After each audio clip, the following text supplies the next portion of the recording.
ನಮಸ್ತೆ ಸ್ನೇಹಿತರೆ, ಇವತ್ತು ನಾವು ದ್ವಿತೀಯ BA ಸಮಾಜಶಾಸ್ತ್ರ ಭಾರತೀಯ ಸಮಾಜದ ಅಧ್ಯಯನದಲ್ಲಿ ಮುಖ್ಯವಾದ ಪ್ರಶ್ನೆಗಳ ವಿವರಣೆಯನ್ನು ತಿಳಿತಾ ಹೋಗುವ.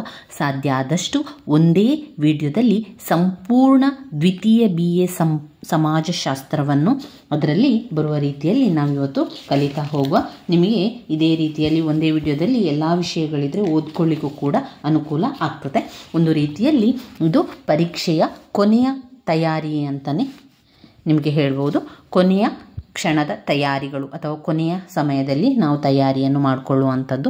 ಇದು ಹಳೆಯ ಪ್ರಶ್ನೆ ಪತ್ರಿಕೆ 2023ರ ಪ್ರಶ್ನೆ ಪತ್ರಿಕೆ. ಈಗಾಗಲೇ ಒಮ್ಮೆ ನಿಮಗೆ ಅದನ್ನು ತೋರಿಸಿದ್ದೆ, ಆದರೂ ಕೂಡ ಇನ್ನು ತುಂಬ ಜನ ಇದನ್ನು ನೋಡ್ಕೊಳ್ಳಿಲ್ಲ ಅಂತಾದರೂ ಒಮ್ಮೆ ನೋಡ್ಕೊಳ್ಳಿ. ವಿಭಾಗ ಎಯಲ್ಲಿ 5 ಅಂಕದ ಪ್ರಶ್ನೆಗಳು. ಇನ್ನು ಕೆಲವೊಂದು ಪ್ರಶ್ನೆ ಪತ್ರಿಕೆಗಳ ಬದಲಾವಣೆಯನ್ನು ಮಾಡಿಕೊಂಡ್ರೆ ಅದು ಅಂಕಗಳು ಕೆಲವೊಂದು ಬದಲಾವಣೆಗಳಿರ್ಬೋದು. 5 ಅಂಕದ ಪ್ರಶ್ನೆಗಳು ಆರಂಭದಲ್ಲಿ ಕೊಟ್ಟಿದ್ದಾರೆ. ಇದರಲ್ಲಿ ಗೃಹಸ್ಥಾಶ್ರಮದ ಬಗ್ಗೆ ಕೇಳಿದ್ದಾರೆ, ಬಹುಪತಿತ್ವದ ಬಗ್ಗೆ ಕೇಳಿದ್ದಾರೆ, ತರವಾಡ್ ಬಗ್ಗೆ ಕೇಳಿದ್ದಾರೆ, ಅಲ್ಪಸಂಖ್ಯಾತರು ಯಾರು, ಆಮೇಲೆ ಸ್ತ್ರೀವಾದದ ಅರ್ಥ, ಸಾಮಾಜಿಕ ಶಾಸನಗಳ ಗುರಿಗಳನ್ನು ಕೇಳಿದ್ದಾರೆ. ಇನ್ನು ಬರುವಂಥ ವಿಭಾಗ ಬಿಯಲ್ಲಿ 10 ಅಂಕದ ಪ್ರಶ್ನೆಗಳು ಬರ್ತದೆ. ಇದರಲ್ಲಿ ಹಿಂದೂ ವಿವಾಹದಲ್ಲಿನ ಇತ್ತೀಚಿನ ಪ್ರವೃತ್ತಿಯ ಬಗ್ಗೆ ಕೇಳಿದ್ದಾರೆ, ಧರ್ಮ ಮತ್ತು ವಿಜ್ಞಾನ ನಡುವಿನ ಸಂಬಂಧದ ಬಗ್ಗೆ ಕೇಳಿದ್ದಾರೆ, ಅನುಸೂಚಿತ ಜಾತಿಗಳ ಸಮಸ್ಯೆಗಳ ಬಗ್ಗೆ ಕೇಳಿದ್ದಾರೆ, ಲಿಂಗ ವ್ಯವಸ್ಥೆಯ ಬಗ್ಗೆ ಕೇಳಿದ್ದಾರೆ, ಜಾಗತೀಕರಣದ ವಿವಿಧ ಆಯಾಮಗಳ ಬಗ್ಗೆ ಕೇಳಿದ್ದಾರೆ. ಇನ್ನು ವಿಭಾಗ ಸಿಯಲ್ಲಿ ಬರುವಂಥದ್ದು 15 ಅಂಕದ ಪ್ರಶ್ನೆಗಳು. ಇದರಲ್ಲಿ ಬಂದಿರುವಂಥದ್ದು ಭಾರತೀಯ ಸಮಾಜದ ಪ್ರಧಾನ ಲಕ್ಷಣಗಳನ್ನು ವಿವರಿಸಿ, ಅವಿಭಕ್ತ ಕುಟುಂಬದ ಕಾರ್ಯಗಳನ್ನು ವಿವರಿಸಿ, ಭಾರತದಲ್ಲಿನ ಅಲ್ಪಸಂಖ್ಯಾತರ ಸಮಸ್ಯೆಗಳನ್ನು, ಇಲ್ಲಿ ಅನುಸೂಚಿತ ಜಾತಿಗಳ ಸಮಸ್ಯೆಗಳನ್ನು ಕೂಡ ಕೇಳಿದ್ದಾರೆ, ಅಲ್ಪಸಂಖ್ಯಾತರ ಸಮಸ್ಯೆಗಳನ್ನು ಕೂಡ ಕೇಳಿದ್ದಾರೆ. ಈ ರೀತಿಯ ಸಮಸ್ಯೆಗಳು ತುಂಬಾ ಇಂಪಾರ್ಟೆಂಟ್ ಆಗಿರುವಂತಹ ಪ್ರಶ್ನೆಗಳು. ಹಾಗೆ ಸಾಮಾಜಿಕ ಸುಧಾರಣೆ ತರುವಲ್ಲಿ ಪ್ರಾರ್ಥನಾ ಮತ್ತು ಸತ್ಯಶೋಧಕ ಸಮಾಜದ ಕೊಡುಗೆಯನ್ನು ಕೂಡ ಕೇಳಿದ್ದಾರೆ. ಇವಾಗ ಆರಂಭದಿಂದ ಎಲ್ಲವನ್ನು ಕೂಡ ನೋಡ್ತಾ ಹೋಗುವ. ಇದೆಲ್ಲ ಕೂಡ ನಾವು ಮೊದಲು ಗುರುತನ್ನು ಹಾಕ್ಕೊಂಡಿರುವಂಥದ್ದು. ಹಳೆಯ ಪ್ರಶ್ನೆ ಪತ್ರಿಕೆಗಳಲ್ಲಿ ಪದೇ ಪದೇ ಕೇಳಿರುವಂತಹ ರಿಪೀಟ್ ಆಗಿರುವಂತಹ ಪ್ರಶ್ನೆಗಳನ್ನು ನಾವಿಲ್ಲಿ ಗುರುತನ್ನು ಹಾಕ್ಕೊಂಡಿರುವಂಥದ್ದು. ಇದೇ ಪ್ರಶ್ನೆಗಳೇ ಪ್ರಶ್ನೆ ಪತ್ರಿಕೆಯಲ್ಲಿ ಕೂಡ ಬಂದಿರುವಂಥದ್ದನ್ನು ನೀವು ನೋಡಿರ್ಬೋದು. ಅನುಸೂಚಿತ ಜಾತಿ, ಅನುಸೂಚಿತ ಅಲ್ಪಸಂಖ್ಯಾತರು, ಅವರ ಸಮಸ್ಯೆಗಳು ಹಲವು ಬಾರಿ ರಿಪೀಟ್ ಆಗಿ ಕೇಳುವಂತಹ ಪ್ರಶ್ನೆ ಅಂತಲೇ ಹೇಳ್ಬೋದು. ಮೊದಲಿಗೆ ಭಾರತೀಯ ಸಮಾಜದ ಅಧ್ಯಯನ. ಮೊದಲಿಗೆ ಅವರಲ್ಲಿ 5 ಅಂಕದ ಪ್ರಶ್ನೆ ಬರುವಂಥದ್ದು ಸ್ಮೃತಿಗಳು ಮತ್ತು ಶ್ರುತಿಗಳ ಬಗ್ಗೆ ನೋಡ್ಕೊಳ್ಳಿ. ತುಂಬಾ ಇಂಪಾರ್ಟೆಂಟ್ ಆಗಿರುವಂತಹ 5 ಅಂಕದ ಪ್ರಶ್ನೆಗಳು. ಇಲ್ಲಿ ಸ್ಮೃತಿ ಅಂತ ಹೇಳಿದ ತಕ್ಷಣ ಹಿಂದೂ ನೀತಿ ನಿಯಮಗಳ ಒಂದು ಸಂಹಿತೆ ಅಂತಲೇ ಹೇಳುವಂಥದ್ದು.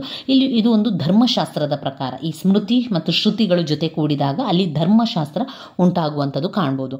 ಈಗ ಮನು ಇರ್ಬೋದು, ಯಜ್ಞವಲ್ಯ, ಗೌತಮ, ಜೈಮಿನಿ, ಕಪಿಲ, ಅನೇಕ ಜನರು ಹಿಂದೂ ಸಂತರು ಅದನ್ನು ರಚನೆ ಮಾಡಿರುವಂಥದ್ದು. ಕೆಲವರ ಬರವಣಿಗೆಯಲ್ಲಿನ ನಿರೂಪಣೆಗಳಲ್ಲಿ ನಂತರ ಕಠಿಣತೆಯನ್ನು ಹೇರಿರುವುದರಿಂದ ಹಿಂದೂ ಸಮಾಜದ ಮುಂದಿನ ಪೀಳಿಗೆಯವರೆಗೆ ಸಮಸ್ಯೆ ಸೃಷ್ಟಿಯಾಯಿತು. ಸಮಾಜದ ಮಹಿಳೆಯರು ಇರ್ಬೋದು, ದುರ್ಬಲ ವರ್ಗದವರು ದಮನಗೊಂಡಿರುವುದಕ್ಕೆ ಕಾರಣವಾಗಿ ಮನು ಎನ್ನುವಂತಹ ಸಂತ ಸ್ಮೃತಿಯನ್ನು ಉದ್ಧರಿಸುವಂಥದ್ದು. ಅದು ಮುಖ್ಯವಾಗಿ ನಿಮಗೆ ಗೊತ್ತಿರಬೇಕು. ಹಿಂದೂ ನೀತಿ ನಿಯಮಗಳ ಒಂದು ಸಂಹಿತೆ, ಅದನ್ನೇ ವಿವರಿಸ್ತಾ ಹೋದ್ರಾಯಿತು ಸ್ಮೃತಿಯ ಬಗ್ಗೆ ಕೇಳಿದರೆ. ಇನ್ನು ನಂತರ ನಾವು ಅದರಲ್ಲಿ ನೋಡುವುದಾದರೆ ಪುರುಷಾರ್ಥಗಳ ಬಗ್ಗೆ ಕೂಡ ಪ್ರಶ್ನೆಗಳು 5 ಅಂಕಕ್ಕೆ ಬರುವಂಥದ್ದು. ಹಾಗೆ ಬ್ರಹ್ಮಚರ್ಯಾಶ್ರಮ 5 ಅಂಕಕ್ಕೆ ಕೇಳ್ತಾರೆ, ಆಶ್ರಮ ಧರ್ಮದ ಬಗ್ಗೆ 5 ಅಂಕ ಕೇಳ್ತಾರೆ. ಇದನ್ನೆಲ್ಲ ಕೂಡ ಒಮ್ಮೆ ನೋಡ್ತಾ ಹೋಗಿ ಇದರೊಳಗೆ ಏನು ವಿಚಾರ ಇದೆ, ಯಾವ ವಿಷಯ ಬರ್ತದೆ ಎನ್ನುವಂಥದ್ದು ನಿಮಗೆ ಗೊತ್ತಿರಬೇಕು. ಪುರುಷಾರ್ಥ ಅಂತ ಹೇಳಿದ ಕೂಡಲೇ 4 ಪುರುಷಾರ್ಥ ನಿಮಗೆ ನೆನಪಿಗೆ ಬರಬೇಕು. ಅದುವೇ ಧರ್ಮ, ಅರ್ಥ, ಕಾಮ, ಮೋಕ್ಷ. ಈ 4 ಪುರುಷಾರ್ಥಗಳು ನೆನಪಲ್ಲಿರಲಿ. ಪುರುಷಾರ್ಥಗಳು ಅಂದರೆ ಹಿಂದೂ ಜೀವನದ ವಿಧಾನಕ್ಕೆ ಅರ್ಥವನ್ನು ನೀಡಿರುವಂಥದ್ದು, ಜೀವನ ಕುರಿತಂತೆ ಹೇಳಿರುವಂಥದ್ದು, ಹಿಂದೂ ಮನೋಭಾವ. ಅದು 4 ಪುರುಷಾರ್ಥಗಳನ್ನು ಹೊಂದಿರುವಂಥದ್ದು. ನೆನಪಲ್ಲಿಟ್ಕೊಳ್ಳಿ. ಧರ್ಮ, ಅರ್ಥ, ಕಾಮ, ಮೋಕ್ಷ. ಧರ್ಮ, ಅರ್ಥ, ಕಾಮ, ಮೋಕ್ಷ, ಈ 4 ಪುರುಷಾರ್ಥಗಳು. ಧರ್ಮ ಎನ್ನುವಂಥದ್ದು ಒಟ್ಟಿಗೆ ಹಿಡಿದಿಟ್ಟುಕೋ, ಸಮಾಜವನ್ನು ಸಂರಕ್ಷಿಸುವಂಥದ್ದು, ಸುಸ್ಥಿರವಾಗಿಡುವಂಥದ್ದೇ ಧರ್ಮ. ಅರ್ಥ ಎನ್ನುವಂಥದ್ದು ಸಂಪತ್ತು ಎನ್ನುವಂಥ ಅರ್ಥ, ಸಮಾಜದ ಅಭಿವೃದ್ಧಿಗೋಸ್ಕರ ಬೇಕಾಗಿರುವಂಥದ್ದು. ಇನ್ನು ಕಾಮ ಎನ್ನುವಂಥದ್ದು ಜೀವನದ ಆಕಾಂಕ್ಷೆಗಳು, ಸುಖ ಅನುಭವಗಳನ್ನು ಅನುಭವಿಸುವಂಥದ್ದು. ಇನ್ನು ಮೋಕ್ಷ ಎನ್ನುವಂಥದ್ದು ಜನನ ಮತ್ತು ಮರಣಗಳ ಚಕ್ರಗಳ ನಡುವಿನ ಬಂಧದಿಂದ ಮುಕ್ತಿಗೊಳಿಸುವಂಥದ್ದು. ನಾವು ಈ ವಿಡಿಯೋದಲ್ಲಿ ಸ್ವಲ್ಪ ವಿಚಾರವನ್ನು ತಿಳಿತಾ ಹೋಗುವ. ಪ್ರತಿಯೊಂದು ಪ್ರಶ್ನೆಯ ಪಾಯಿಂಟ್ಸ್ಗಳನ್ನು ಎರಡೆರಡು ಬಾರಿ ತಿಳ್ಕೊಂಡು ಹೋಗ್ತಾ ವಿಡಿಯೋವನ್ನು ಮುಂದುವರಿಸ್ತಾ ಹೋಗುವ. ಯಾಕಂದರೆ ಸಂಪೂರ್ಣ ವಿವರಣೆಯನ್ನು ಕೊಡ್ತಾ ಹೋದರೆ ನಾವು ಒಂದೇ ವಿಡಿಯೋದಲ್ಲಿ ಸಂಪೂರ್ಣ ಸಮಾಜಶಾಸ್ತ್ರದ ಬಗ್ಗೆ ತಿಳ್ಕೊಳ್ಳಿಕ್ಕೆ ಕಷ್ಟ ಆಗ್ತದೆ. ಆದ್ದರಿಂದ ಮುಖ್ಯವಾದ ಪ್ರಶ್ನೆಗಳ ಒಳಗೆ ಏನಿದೆ ಎನ್ನುವಂಥದ್ದು ನಾನು ನಿಮಗೆ ಸ್ವಲ್ಪ ಸ್ವಲ್ಪ ಹೇಳ್ತಾ ಹೋಗ್ತೇನೆ. ಸರಿಯಾಗಿ ಅರ್ಥ ಮಾಡ್ಕೊಳ್ಳಿ. ಇಷ್ಟು ಕೇಳಿದರೆ ಸಾಕು, ನೀವು ನಿಮ್ಮ ಸಮಾಜಶಾಸ್ತ್ರದ ಪರೀಕ್ಷೆಯ ತಯಾರಿ ಆದಂತೆಯೇ. ಹಾಗೆ ಅದನ್ನೇ ನೆನಪಲ್ಲಿಟ್ಕೊಂಡು 2-3 ಬಾರಿಯ ಪಾಯಿಂಟ್ಸ್ಗಳನ್ನು ಹೇಳ್ಕೊಳ್ಳಿ. ಈ ವಿಡಿಯೋವನ್ನು ನೋಡ್ತಾ ನೋಡ್ತಾ ನೀವು ಕೂಡ ಆ ಪರೀಕ್ಷೆಯ ತಯಾರಿಯನ್ನು ಮಾಡಿಕೊಳ್ಳಿ, ಅಭ್ಯಾಸವನ್ನು ಜೊತೆಗೆ ಮಾಡಿಕೊಳ್ಳಿ. ಆವಾಗ ಏನಾಗ್ತದೆ, ಒಮ್ಮೆ ನಿಮಗೆ ಆ ಒಂದು ಸಂಪೂರ್ಣ ಸಮಾಜಶಾಸ್ತ್ರ ಓದಿದ ರೀತಿಯಲ್ಲಿ ಆಗ್ತದೆ. ನೀವು ಸಾಧಾರಣ 1 ಗಂಟೆಗಳ ಕಾಲ ಇದಕ್ಕೆ ನೀವು ತಯಾರಿಯನ್ನು ಮಾಡಿಕೊಳ್ಳುವಾಗ ಸಮಾಜಶಾಸ್ತ್ರದ ಈ ವಿಡಿಯೋವನ್ನು ನೋಡಿಕೊಂಡ್ರೆ ಎಲ್ಲ ಕೂಡ ಕವರ್ ಮಾಡ್ತಾ ನಾನು ಹೋಗ್ತೇನೆ. ಇನ್ನು ಇಲ್ಲಿ ನಾವು ನೋಡಿದರೆ ಆಶ್ರಮ ಧರ್ಮ. ಆಶ್ರಮ ಧರ್ಮ ಅಂದರೆ ಏನು? ಆಶ್ರಮ ಧರ್ಮ ಅಂದರೆ ವ್ಯಕ್ತಿಯ ಜೀವನದ ಬಗೆಗೆ ಕಳಕಳಿ ಹೊಂದಿರುವಂಥ ಹಿಂದೂ ಸಾಮಾಜಿಕ ವ್ಯವಸ್ಥೆ ಅಂತ ಹೇಳ್ಬೋದು. ಅದು ಒಂದು ಶ್ರಮದಿಂದ ಬಂದಿದೆ. ಸನ್ಯಾಸಿಯ ಮಠಕ್ಕೆ ಆಶ್ರಮ ಅಂತ ಕರೆಯುವಂಥದ್ದು. ಒಂದು ಸನ್ಯಾಸಿ ಇರುವಂತಹ ಜಾಗಕ್ಕೆ ನಾವೇನು ಹೇಳ್ತೇವೆ, ಆಶ್ರಮ ಅಂತ ಹೇಳ್ತೇವೆ. ಅದರಲ್ಲಿ ಬೇರೆ ಬೇರೆ ಆಶ್ರಮ ಇದೆ. ಬ್ರಹ್ಮಚರ್ಯಾಶ್ರಮ, ಗೃಹಸ್ಥಾಶ್ರಮ. ಬ್ರಹ್ಮಚರ್ಯ ಅಂದರೆ ಮದುವೆ ಆಗುವ ಮುಂಚೆ, ಗೃಹಸ್ಥಾಶ್ರಮ ಅಂದರೆ ಮದುವೆ ಆದ ನಂತರ, ವಾನಪ್ರಸ್ಥಾಶ್ರಮ ಅಂದರೆ ಕಾಡು, ಸನ್ಯಾಸಿ ಅಂದರೆ ಸನ್ಯಾಸ ದೀಕ್ಷೆಯನ್ನು ತೆಗೆದುಕೊಳ್ಳುವಂಥದ್ದು. ಹೀಗೆ ಆಶ್ರಮ ಧರ್ಮದಲ್ಲಿ ಬ್ರಹ್ಮಚರ್ಯ, ಗೃಹಸ್ಥಾಶ್ರಮ, ವಾನಪ್ರಸ್ಥಾಶ್ರಮ, ಸನ್ಯಾಸ ಆಶ್ರಮ ಎನ್ನುವಂಥ 4 ಹಂತಗಳನ್ನು ಆಶ್ರಮ ಧರ್ಮದಲ್ಲಿ ನಿಮಗೆ ಗೊತ್ತಿರಬೇಕು. 5 ಅಂಕಕ್ಕೆ ಬಂದಾಗ ಆ 4 ಪಾಯಿಂಟ್ಸ್ಗಳನ್ನು ಬರೆದು ವಿವರಿಸ್ತಾ ಹೋಗುವಂಥದ್ದು ಮಾಡಬೇಕು. ಈಗ ಪುರುಷಾರ್ಥದ ಬಗ್ಗೆ ಹಾಗೆ 5 ಅಂಕಕ್ಕೆ ಪುರುಷಾರ್ಥದ ಬಗ್ಗೆ ಬರೀರಿ ಅಂತ ಹೇಳಿದರೆ 4 ಪುರುಷಾರ್ಥಗಳ ಬಗ್ಗೆ ಹೆಸರನ್ನು ಬರೆದು ಆ 4 ಪುರುಷಾರ್ಥಗಳ ವಿವರಣೆಯನ್ನು ಕೊಡ್ತಾ ಹೋಗುವಂಥದ್ದು. ಬ್ರಹ್ಮಚರ್ಯಾಶ್ರಮ ಅಂತ 5 ಅಂಕಕ್ಕೆ ಕೇಳಿದ್ದಾರೆ ಹಳೆಯ ಪ್ರಶ್ನೆ ಪತ್ರಿಕೆಯಲ್ಲಿ. ಏನು ಈ ಬ್ರಹ್ಮಚರ್ಯಾಶ್ರಮ ಅಂತ ಹೇಳಿದರೆ, ಒಬ್ಬ ಹಿಂದುವಿನ ಜೀವನದಲ್ಲಿನ ಒಂದು ಮೊದಲ ಹಂತ ಅಂದರೆ ಅದು ಒಂದು ವಿದ್ಯಾರ್ಥಿ ಜೀವನ. ಈ ವಿದ್ಯಾರ್ಥಿ ಜೀವನವನ್ನೇ ಬ್ರಹ್ಮಚರ್ಯಾಶ್ರಮ ಅಂತ ಹೇಳುವಂಥದ್ದು. ವಿದ್ಯಾರ್ಥಿ ಅಥವಾ ಒಬ್ಬ ಆರ್ಯ ಪುರುಷ ಒಬ್ಬ ಗುರುವಿನ ಮೂಲಕ ಜ್ಞಾನವನ್ನು ಪಡೆದುಕೊಳ್ಳುವಂಥದ್ದು. ಅದು ಗುರುಕುಲ ಎನ್ನುವಂತಹ ಜಾಗದಲ್ಲಿ. ಆ ಗುರುಕುಲದಲ್ಲಿ ಅವನು ಜ್ಞಾನವನ್ನು ಪಡೆದುಕೊಳ್ಳುವಂಥ ಮೊದಲು ಅವನೇ ಒಂದು ಆಚರಣೆ ಆಗಬೇಕು. ಅದು ಉಪನಯನ ಎನ್ನುವಂತಹ ಒಂದು ಆಚರಣೆ. ಆ ಒಂದು ಶಿಸ್ತು ಕರ್ತವ್ಯದ ಮೂಲಕವೇ ಜ್ಞಾನವನ್ನು ಸಂಪಾದನೆ ಮಾಡಬೇಕು, ಅಭ್ಯಾಸ ಶಿಕ್ಷಣವನ್ನು ಮಾಡಬೇಕಾಗಿರುವಂಥದ್ದು. ಅದನ್ನು ಉಪನಯನ ಎನ್ನುವಂಥ ಆಚರಣೆಯೊಂದಿಗೆ ಅಥವಾ ಯುವ ವಿದ್ಯಾರ್ಥಿಗೆ ಪವಿತ್ರವಾದಂತಹ ಗಾಯತ್ರಿ ಮಂತ್ರವನ್ನು ಪಠಿಸಿ ಜನಿವಾರವನ್ನು ಹಾಕ್ತಾರೆ. ಜನಿವಾರವನ್ನು ಹಾಕಿದ ನಂತರ ಈ ಒಂದು ಶಿಕ್ಷಣವನ್ನು ಅಭ್ಯಾಸವನ್ನು ಮಾಡುವಂಥದ್ದು. ಗುರುವಿನ ಬೇಕು ಬೇಡಗಳನ್ನು ನೋಡಿಕೊಳ್ಳುವಂಥ ಜವಾಬ್ದಾರಿ ಆ ವಿದ್ಯಾರ್ಥಿಗೆ ಇದೆ. ಆ ಅವಧಿಯಲ್ಲಿ ವಿದ್ಯಾರ್ಥಿಯು ಗುರುವಿನ ಮನೆಯಲ್ಲಿ ವಾಸ ಮಾಡಿಕೊಂಡು ತಂದೆ ಸಂಪತ್ತು, ಸಾಮಾಜಿಕ ಅಂತಸ್ತು ಯಾವುದು ಇಲ್ಲದೆ ಗುರುವಿನ ಮನೆಯಲ್ಲಿದ್ದುಕೊಂಡು ವಿದ್ಯಾರ್ಥಿ ಎಲ್ಲವನ್ನು ಕೂಡ ಕಲಿಬೇಕಾಗಿತ್ತು. ಅಲ್ಲಿ ವೇದಗಳು, ಸನಾತನ ಗ್ರಂಥಗಳನ್ನು ಅಧ್ಯಯನ ಮಾಡುವುದರ ಜೊತೆಗೆ ಒಂದು ಕುಟುಂಬ ನಿರ್ವಹಣೆ ಮಾಡಲಿಕ್ಕೆ ಏನೆಲ್ಲ ಕಲಿಬೇಕು ಅದನ್ನೆಲ್ಲ ಕಲಿಸ್ತಾ ಇದ್ರು. ಬಾವಿಯಿಂದ ನೀರು ತರುವಂಥದ್ದು, ಕಾಡಿನಿಂದ ಹೋಗಿ ಕಟ್ಟಿಗೆ ತರುವಂಥದ್ದು, ಗೃಹ ಕೃತ್ಯಗಳ ಮನೆಯ ಕೆಲಸಗಳನ್ನು ಮಾಡುವಂಥದ್ದು, ಇದೆಲ್ಲ ಕೂಡ ವಿದ್ಯಾರ್ಥಿ ಮಾಡಬೇಕಿತ್ತು. ವಿದ್ಯಾರ್ಥಿಯ ಜೀವನದ ದಿನಗಳಲ್ಲಿ ಬ್ರಹ್ಮಚಾರಿಗಳ ನಡುವೆ ದೀರ್ಘಕಾಲದ ಸ್ನೇಹತ್ವ ಕೂಡ ರೂಪುಗೊಂಡಿತ್ತು. ಉದಾಹರಣೆಗೆ ನೋಡಿದರೆ ಮಹಾಭಾರತದಲ್ಲಿ ಉಲ್ಲೇಖನ ಮಾಡಿರುವಂತೆ ಕಡುಬಡ ಬ್ರಾಹ್ಮಣನಾದಂತಹ ಸುಧಾಮ ಹಾಗೂ ರಾಜನಾದ ಕೃಷ್ಣ ಜೀವನ ಪೂರ್ತಿ ಸ್ನೇಹಿತರಾಗಿದ್ದರು. ಚಂಚಲತೆಯಿಂದ ವಿದ್ಯಾರ್ಥಿಗಳನ್ನು ಮುಕ್ತಗೊಳಿಸಿಕೊಂಡಿರಲು ಗ್ರಾಮ ಅಥವಾ ನಗರಗಳಿಂದ ದೂರದಲ್ಲಿನ ಕಾಡಿಗೆ ಹೋಗಿ ಅಲ್ಲಿ ಗುರುಕುಲ ಎನ್ನುವಂಥದ್ದಲ್ಲಿ ಅಭ್ಯಾಸವನ್ನು ಮಾಡ್ತಾ ಇದ್ರು. ಇದು ಬ್ರಹ್ಮಚರ್ಯಾಶ್ರಮದಲ್ಲಿ ಕಾಣುವಂತಹ ವಿಚಾರವಾಗಿದೆ. ಸ್ವಲ್ಪ ಸ್ವಲ್ಪ ವಿಚಾರ ನಿಮಗೆ ಗೊತ್ತಿರಬೇಕು. ಆವಾಗ ಯಾವ ಪ್ರಶ್ನೆ ಬಂದರೂ ಕೂಡ ನಿಮಗೆ ಧೈರ್ಯವಾಗಿ ಉತ್ತರವನ್ನು ಬರೀಲಿಕ್ಕೆ ಕೂಡ ಸಾಧ್ಯ ಆಗ್ತದೆ. ಇನ್ನು ಮುಖ್ಯವಾಗಿರುವಂಥ ಪ್ರಶ್ನೆ ಯಾವುದು ಬಂದಿದೆ ಅಂತ ಹೇಳಿದರೆ, ಕರ್ತವ್ಯಗಳಲ್ಲಿ ಬ್ರಾಹ್ಮಣ ವರ್ಣದ ಕರ್ತವ್ಯಗಳನ್ನು 5 ಅಂಕಕ್ಕೆ ಕೇಳಿದ್ದಾರೆ. ಕ್ಷತ್ರಿಯ ಧರ್ಮದ ಕರ್ತವ್ಯಗಳನ್ನು ಕೂಡ 5 ಅಂಕಕ್ಕೆ ಹಳೆಯ ಪ್ರಶ್ನೆ ಪತ್ರಿಕೆಯಲ್ಲಿ ಬಂದಿದೆ. ಇಲ್ಲಿ ಬ್ರಾಹ್ಮಣರ ಕರ್ತವ್ಯಗಳ ಬಗ್ಗೆ ನಾವು ಹೇಳುವುದಾದರೆ, ಮೊದಲು ಅವರು ಕಲಿಯುವುದು, ನಂತರ ಅವರು ಬೋಧಿಸುವ ಕೆಲಸವನ್ನು ಮಾಡ್ತಾರೆ. ಅವರ ಮುಖ್ಯ ಕರ್ತವ್ಯ ಅಂದರೆ ಕಲಿಯುವಂಥದ್ದು ಮತ್ತು ಕಲಿಯುವಂಥದ್ದು ಮತ್ತು ಬೋಧಿಸುವಂಥದ್ದು ಬ್ರಾಹ್ಮಣನ ಅತ್ಯಂತ ಪ್ರಮುಖ ಕರ್ತವ್ಯವಾಗಿದೆ. ಇದರೊಂದಿಗೆ ಯಜ್ಞ ಮಾಡುವಂಥದ್ದು, ಯಾಗಗಳನ್ನು ಮಾಡುವಂಥದ್ದು, ಯಜ್ಞಗಳಲ್ಲಿ ಪುರೋಹಿತನಾಗಿ ಕಾರ್ಯವನ್ನು ಮಾಡುವಂಥದ್ದು, ದಾನ ಕೊಡುವಂಥದ್ದು ಮತ್ತು ದಾನವನ್ನು ತೆಗೆದುಕೊಳ್ಳುವಂಥ ಕರ್ತವ್ಯ, ಇದೆಲ್ಲ ಅವನ ಕರ್ತವ್ಯಗಳ ಪಾಯಿಂಟ್ಸ್ ರೀತಿಯಲ್ಲಿ ನೀವು ಹಾಕ್ತಾ ಹೋಗಬೇಕು. ಬ್ರಾಹ್ಮಣ ವರ್ಣದ ಕರ್ತವ್ಯಗಳು: 1, ಕಲಿಯುವುದು ಅವನ ಕರ್ತವ್ಯ, ಬೋಧಿಸುವುದು ಅವನ ಕರ್ತವ್ಯ. ಬ್ರಾಹ್ಮಣನ ಮುಖ್ಯ ಕರ್ತವ್ಯಗಳಲ್ಲೊಂದು. ಅದರ ಜೊತೆಗೆ ಬ್ರಾಹ್ಮಣ ಯಜ್ಞ ಯಾಗಾದಿಗಳನ್ನು ಮಾಡುವುದು ಕರ್ತವ್ಯ ಹೊಂದಿದ್ದಾನೆ. ಯಜ್ಞಗಳಲ್ಲಿ ಪುರೋಹಿತನಾಗಿ ಕಾರ್ಯನಿರ್ವಹಿಸುವಂಥ ಕೆಲಸಗಳನ್ನು ಹೊಂದಿದ್ದಾನೆ. ದಾನ ಕೊಡುವ ಕರ್ತವ್ಯ, ದಾನವನ್ನು ತೆಗೆದುಕೊಳ್ಳುವ ಕರ್ತವ್ಯ, ತಪಸ್ಸುಗಳನ್ನು ಮಾಡುವಂತಹ ಕರ್ತವ್ಯ. ಇಲ್ಲಿ ನಾನು ಅಂಡರ್ಲೈನನ್ನು ಮಾಡಿರುವಂಥದ್ದನ್ನೇ ನೀವು ಪಾಯಿಂಟ್ಸ್ ಮಾಡಿಕೊಂಡು ಬರಿಬೇಕ್ತಾ ಹೋಗಬೇಕು. ಆತ್ಮಸಂಯಮ, ಪರಿಶುದ್ಧತೆ, ಸತ್ಯಪ್ರಿಯತೆ, ಪ್ರಾಮಾಣಿಕತೆ, ತಾಳ್ಮೆ, ಕಷ್ಟ ಸಹಿಷ್ಣುತೆ, ಕಠಿಣ ನೀತಿ ನಿಯಮ ಬದ್ಧತೆ, ಇದೆಲ್ಲ ಕೂಡ ಅವನ ಜೀವನದಲ್ಲಿ ಇರಬೇಕಾದಂಥ ಕರ್ತವ್ಯಗಳು. ಪಿತೃಗಳಿಗೆ ಶ್ರಾದ್ದ ಕಾರ್ಯಗಳನ್ನು ಮಾಡುವಂಥದ್ದು, ಹಿಂದಿನ ರಾತ್ರಿ ಹಾಗೂ ಶ್ರಾದ್ದದ ರಾತ್ರಿ ಉಪವಾಸವನ್ನಿರುವಂಥದ್ದು, ಎಲ್ಲರಿಗೆ ಸಹಾಯ ಮಾಡುವುದು, ಇದೆಲ್ಲ ಕೂಡ ಅವನ ಕರ್ತವ್ಯದೊಳಗೆ ಬರುವಂಥ ವಿಚಾರ. ಕ್ಷತ್ರಿಯನ ಕರ್ತವ್ಯ, ಕ್ಷತ್ರಿಯ ವರ್ಣದ ಕರ್ತವ್ಯ ಏನು? ವೇದ ಅಧ್ಯಯನವನ್ನು ಮಾಡುವಂತಹ ಕರ್ತವ್ಯ, ಯಜ್ಞ ಯಾಗಾದಿಗಳನ್ನು ಮಾಡಿಸುವಂತಹ ಕರ್ತವ್ಯ, ಯಜ್ಞ ಯಾಗಾದಿಗಳಿಗೆ ದಾನ ಕೊಡುವಂತಹ ಕರ್ತವ್ಯ. ಬ್ರಾಹ್ಮಣ ಹಾಗೂ ಕ್ಷತ್ರಿಯರಿಗೆ ಸಾಮಾನ್ಯ ಕರ್ತವ್ಯ, ಒಂದೇ ರೀತಿಯ ಕರ್ತವ್ಯಗಳನ್ನು ಕಾಣಬಹುದು. ಆದರೆ ಕ್ಷತ್ರಿಯರಿಗೆ ಆಯುಧಗಳನ್ನು ಹಿಡಿಯುವಂಥ ಕರ್ತವ್ಯ, ಜನರನ್ನು ರಕ್ಷಣೆ ಮಾಡುವಂಥ ಕರ್ತವ್ಯ, ಯುದ್ಧಗಳನ್ನು ಮಾಡುವಂಥದ್ದು, ಧರ್ಮದಿಂದ ನಾಡನ್ನು ರಕ್ಷಿಸುವಂಥದ್ದು, ಇಡೀ ಸಾಮ್ರಾಜ್ಯವನ್ನು ಆಳುವಂಥ ಕರ್ತವ್ಯ ಅಲ್ಲ, ಅದರಲ್ಲಿ ನಾವು ಕಾಣ್ತಾ ಹೋಗ್ಬೋದು. ಇನ್ನು 5 ಅಂಕಕ್ಕೆ ಬಂದಿರುವಂಥದ್ದು ಆಶ್ರಮ ಧರ್ಮ. ಆಶ್ರಮ ಧರ್ಮವನ್ನು ಈಗಾಗಲೇ ನಾವು ತಿಳ್ಕೊಂಡಿದ್ದೇವೆ. 4 ಆಶ್ರಮ ಧರ್ಮವನ್ನು ನೀವು ಬರಿಬೇಕಾಗ್ತದೆ. ಬ್ರಹ್ಮಚರ್ಯಾಶ್ರಮ, ಗೃಹಸ್ಥಾಶ್ರಮ, ವಾನಪ್ರಸ್ಥಾಶ್ರಮ, ಸನ್ಯಾಸ ಆಶ್ರಮವನ್ನು ಅದನ್ನೇ ವಿವರಿಸ್ತಾ ಹೋದರೆ ಆಯಿತು. ಮೇನ್ ಅದರೊಳಗೆ ಏನು ಪಾಯಿಂಟ್ ಇದೆ, ಅದು ಯಾವ ವಿಚಾರವನ್ನು ತಿಳಿಸ್ತದೆ ಎನ್ನುವಂಥದ್ದು ನಿಮಗೆ ಗೊತ್ತಿದ್ರೆ ಆಯಿತು. ಪುರುಷಾರ್ಥ ಅಂತ ಬಂದಾಗ ಈಗಾಗಲೇ ನಾನು ತಿಳಿಸಿದ್ದೇನೆ, 4 ಪುರುಷಾರ್ಥಗಳಿದೆ. ಧರ್ಮ, ಅರ್ಥ, ಕಾಮ, ಮೋಕ್ಷ.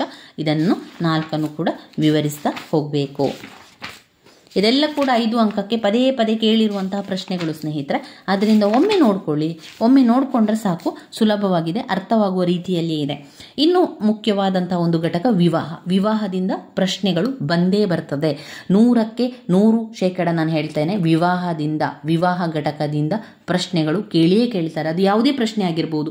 ವಿವಾಹದ ಅರ್ಥ, ವ್ಯಾಖ್ಯೆ, ವಿವಾಹದ ಲಕ್ಷಣಗಳಾಗಿರ್ಬೋದು, ವಿವಾಹದ ಕಾರ್ಯಗಳಾಗ್ಬೋದು, ವಿವಾಹದ ಉದ್ದೇಶಗಳಾಗಿರ್ಬೋದು, ವಿವಾಹದ ಬಗೆಗಳು, ಹೀಗೆ ವಿವಾಹದಿಂದ ಅನೇಕ ಪ್ರಶ್ನೆಗಳು, ಯಾವುದಾದ್ರೂ ಒಂದು ಪ್ರಶ್ನೆಗಳು ಕಡ್ಡಾಯವಾಗಿ ಅವರು ಕೊಡುವಂತಹ ಪ್ರಶ್ನೆಗಳು. ಮೊದಲಿಗೆ ನಿಮಗೆ ಗೊತ್ತಿರಬೇಕು ವಿವಾಹದ ಅರ್ಥ. ವಿವಾಹ ಅಂದರೆ ಏನು?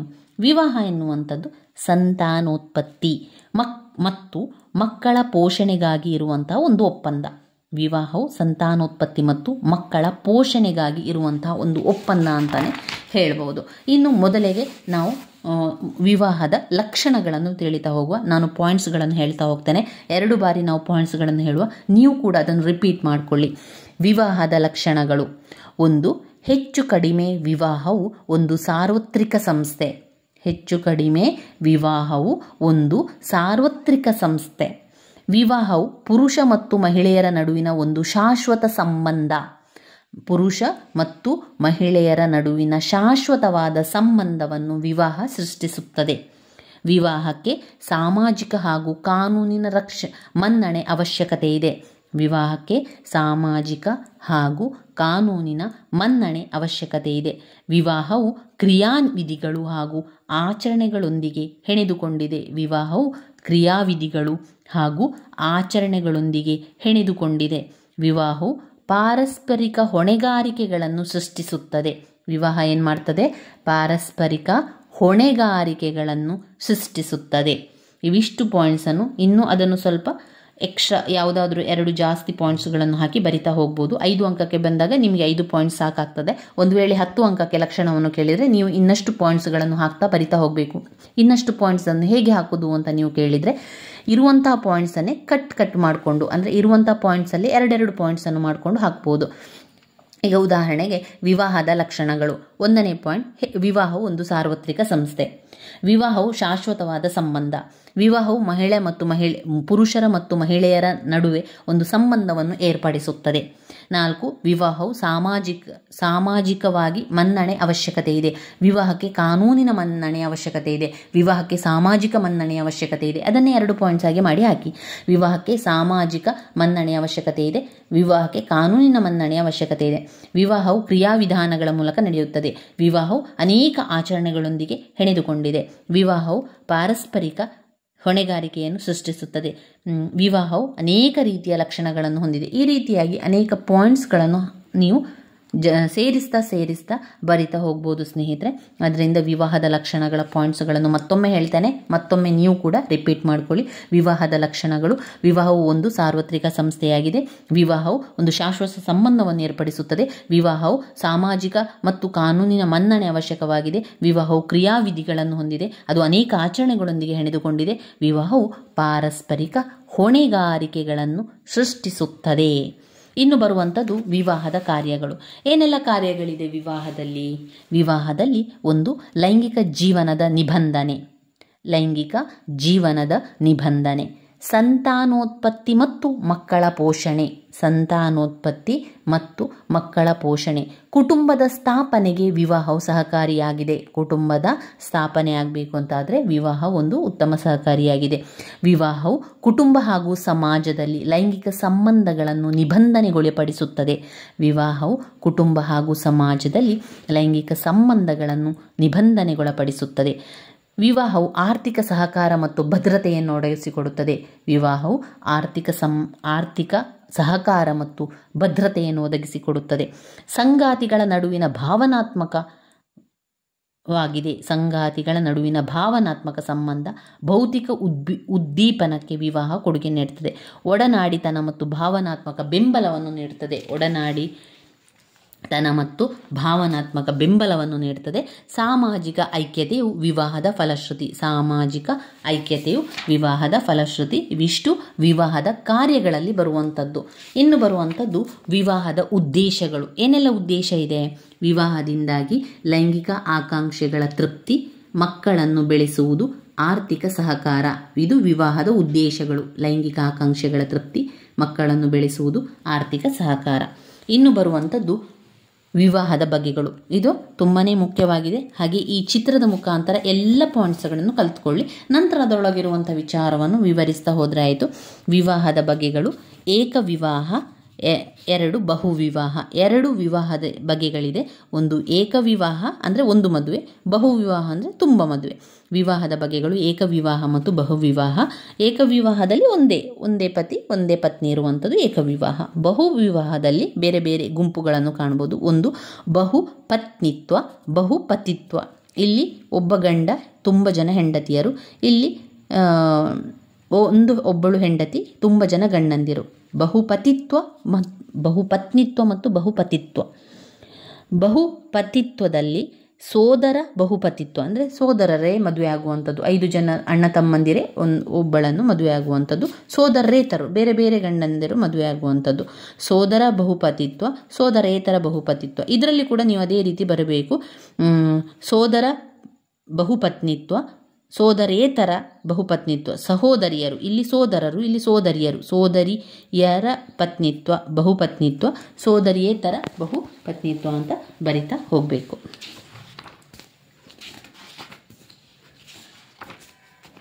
ಇನ್ನು ಬರುವಂಥದ್ದು ಹಿಂದೂ ವಿವಾಹ. ಹಿಂದೂ ವಿವಾಹ ಕೂಡ ತುಂಬಾ ಇಂಪಾರ್ಟೆಂಟ್ ಆಗಿರುವಂಥದ್ದು. ಹಿಂದೂ ವಿವಾಹದ ಸಾಂಪ್ರದಾಯಿಕ ಪ್ರಕಾರಗಳನ್ನು ಬರಿಬೇಕು. ಬೇರೆ ಬೇರೆ ಸಂಪ್ರದಾಯಗಳೆಲ್ಲ ಇದೆ. ಹಿಂದೂ ವಿವಾಹದಲ್ಲಿ, ಎಲ್ಲರ ವಿವಾಹದಲ್ಲಿಯೂ ಕೂಡ ಅವರದೇ ಆದ ಸಾಂಪ್ರದಾಯಿಕ ಪ್ರಕಾರಗಳನ್ನು ನಾವು ಕಾಣ್ತಾ ಹೋಗ್ಬೋದು. ಅದನ್ನೆಲ್ಲವನ್ನು ಕೂಡ ಇದರಲ್ಲಿ ಕೊಟ್ಟಿದ್ದಾರೆ. ಒಂದೊಂದನ್ನೇ ನೋಡ್ತಾ ಹೋಗುವ. ಹಿಂದೂ ವಿವಾಹದ ಸಾಂಪ್ರದಾಯಿಕ ಪ್ರಕಾರಗಳಲ್ಲಿ ನೋಡಿದರೆ ಬ್ರಹ್ಮ ವಿವಾಹ, ಅದು ಯಾವ ವಿಚಾರವಿದೆ ಎನ್ನುವಂಥದ್ದು ಈಗಾಗಲೇ ನಾನು ಸಂಪೂರ್ಣ ವಿವರಣೆಯನ್ನು ಕೊಟ್ಟಿದ್ದೇನೆ. ಪ್ಲೇಲಿಸ್ಟಲ್ಲಿದೆ ಸ್ನೇಹಿತರೆ, ಅದನ್ನು ನೋಡ್ಕೊಳ್ಳಿ. ಸಮಯಾವಕಾಶ ಇದ್ದರೆ ನೋಡ್ಕೊಳ್ಳಿ, ಇಲ್ಲ ಅಂತಾದರೆ ಒಮ್ಮೆ ನಿಮ್ಮ ಟೆಕ್ಸ್ಟ್ ಬುಕ್ಕಲ್ಲಿರುವಂಥ ಸ್ವಲ್ಪ ಅದರೊಳಗೆ ಏನಿದೆ ಎನ್ನುವಂಥದ್ದು ನೋಡ್ಕೊಳ್ಳಿ. ಬ್ರಹ್ಮ ವಿವಾಹ, ದೈವ ವಿವಾಹ, ಅರ್ಷ ವಿವಾಹ, ಪ್ರಜಾಪತ್ಯ, ಅಸುರ ವಿವಾಹ, ಗಾಂಧರ್ವ ವಿವಾಹ, ರಾಕ್ಷಸ ವಿವಾಹ, ಪೈಶಾಚ ವಿವಾಹ. ಇದು ಹಿಂದೂ ವಿವಾಹದ ಸಾಂಪ್ರದಾಯಿಕ ಪ್ರಕಾರಗಳು. ಮೊದಲಿನ ಕಾಲದಲ್ಲೆಲ್ಲ ನಡೀತಿತ್ತು. ಈಗೆಲ್ಲ ಅದೆಲ್ಲ ಯಾವುದು ಕೂಡ ಇಲ್ಲ. ಕೆಲವೊಂದು ಮಾತ್ರ ಸರಿಯಾದ ರೀತಿಯಲ್ಲಿ ನಡೆಯುವಂಥದ್ದು ಮಾತ್ರ ನೀವು ಕಾಣ್ಬೋದು. ಹಿಂದೂ ವಿವಾಹದ ಸಾಂಪ್ರದಾಯಿಕ ಪ್ರಕಾರಗಳಲ್ಲಿ ಒಂದು ಬ್ರಹ್ಮ ವಿವಾಹ. ಮತ್ತೊಮ್ಮೆ ಹೇಳ್ತಾ ಇದ್ದೇನೆ ಪಾಯಿಂಟ್ಸ್. ಬ್ರಹ್ಮ ವಿವಾಹ, ದೈವ ವಿವಾಹ, ಅರ್ಷ ವಿವಾಹ, ಪ್ರಜಾಪತ್ಯ, ಅಸುರ ವಿವಾಹ, ಗಂಧರ್ವ ವಿವಾಹ, ರಾಕ್ಷಸರ ವಿವಾಹ, ಪೈಶಾಚ ವಿವಾಹ. ಅದು ವಿವಾಹದ ಸಾಂಪ್ರದಾಯಿಕ ವಿಧಾನಗಳಲ್ಲಿ ಕಂಡುಬರುವಂಥದ್ದು. ಇನ್ನು ವಿವಾಹದಲ್ಲಿ ಇತ್ತೀಚಿನ ಪ್ರವೃತ್ತಿ ಏನು? ಇದನ್ನು ಅವರು ಪ್ರಶ್ನೆ ಪತ್ರಿಕೆಯಲ್ಲಿ ಬಂದಿದೆ. 10 ಅಂಕಕ್ಕೆ ಕೇಳಿದ್ದಾರೆ. ಹಾಗೆ 15 ಅಂಕಕ್ಕೂ ಕೂಡ ಕೇಳುವಂತಹ ಒಂದು ಪ್ರಶ್ನೆ, ಹಿಂದೂ ವಿವಾಹ ಪದ್ಧತಿಯಲ್ಲಿನ ಇತ್ತೀಚಿನ ಪ್ರವೃತ್ತಿಯನ್ನು ವಿವರಿಸಿ ಅಂತ ಕೇಳುವಂಥದ್ದು. ಹಿಂದೂ ವಿವಾಹದ ಇತ್ತೀಚಿನ ಪ್ರವೃತ್ತಿ ಏನೆಲ್ಲ? ವಿವಾಹದ ಬಗೆಗಳು ಕಣ್ಮರೆಯಾಗಿರುವುದು. ಅಂದರೆ ಈಗೆಲ್ಲ ಬದಲಾವಣೆ ಆಗ್ತಾ ಇದೆ ನೋಡಿ, ತುಂಬ ವಿಷಯಗಳಲ್ಲಿ ನಮ್ಮ ವಿವಾಹದಲ್ಲಿ ಬೇರೆ ಬೇರೆ ರೀತಿಯ ಬದಲಾವಣೆಗಳಾಗಿದೆ. ವಿವಾಹದ ಬಗೆಗಳು ಕಣ್ಮರೆಯಾಗಿರುವಂಥದ್ದು. ವಿವಾಹದ ಗುರಿ ಉದ್ದೇಶ ಬದಲಾವಣೆಯಾಗಿದೆ. ಸಂಗಾತಿ ಆಯ್ಕೆ ಕೊಳ್ಳುವಂಥ ಪ್ರಕ್ರಿಯೆ ಕೂಡ ಬದಲಾವಣೆಯಾಗಿದೆ. ವಿವಾಹದ ವಯಸ್ಸಿನಲ್ಲಿ ಬದಲಾವಣೆಯಾಗಿದೆ. ಅಂದರೆ ನೀವು ಜನರಲ್ ಆಗಿ ಯೋಚನೆ ಮಾಡ್ತಾ ಬರೀರಿ, ಇದರಲ್ಲಿ ಪಾಯಿಂಟ್ಸ್ಗಳೆಲ್ಲ ಕೂಡ ನಮ್ಮ ಜೀವನದಲ್ಲಿ ಇರುವಂಥದ್ದು. ನೋಡಿ, ವಿವಾಹದ ಬಗೆಗಳಲ್ಲಿ ಕಣ್ಮರೆಯಾಗಿದೆ. ವಿವಾಹದ ಗುರಿ ಉದ್ದೇಶ ಕೂಡ ಈಗ ಬದಲಾವಣೆಯಾಗಿದೆ.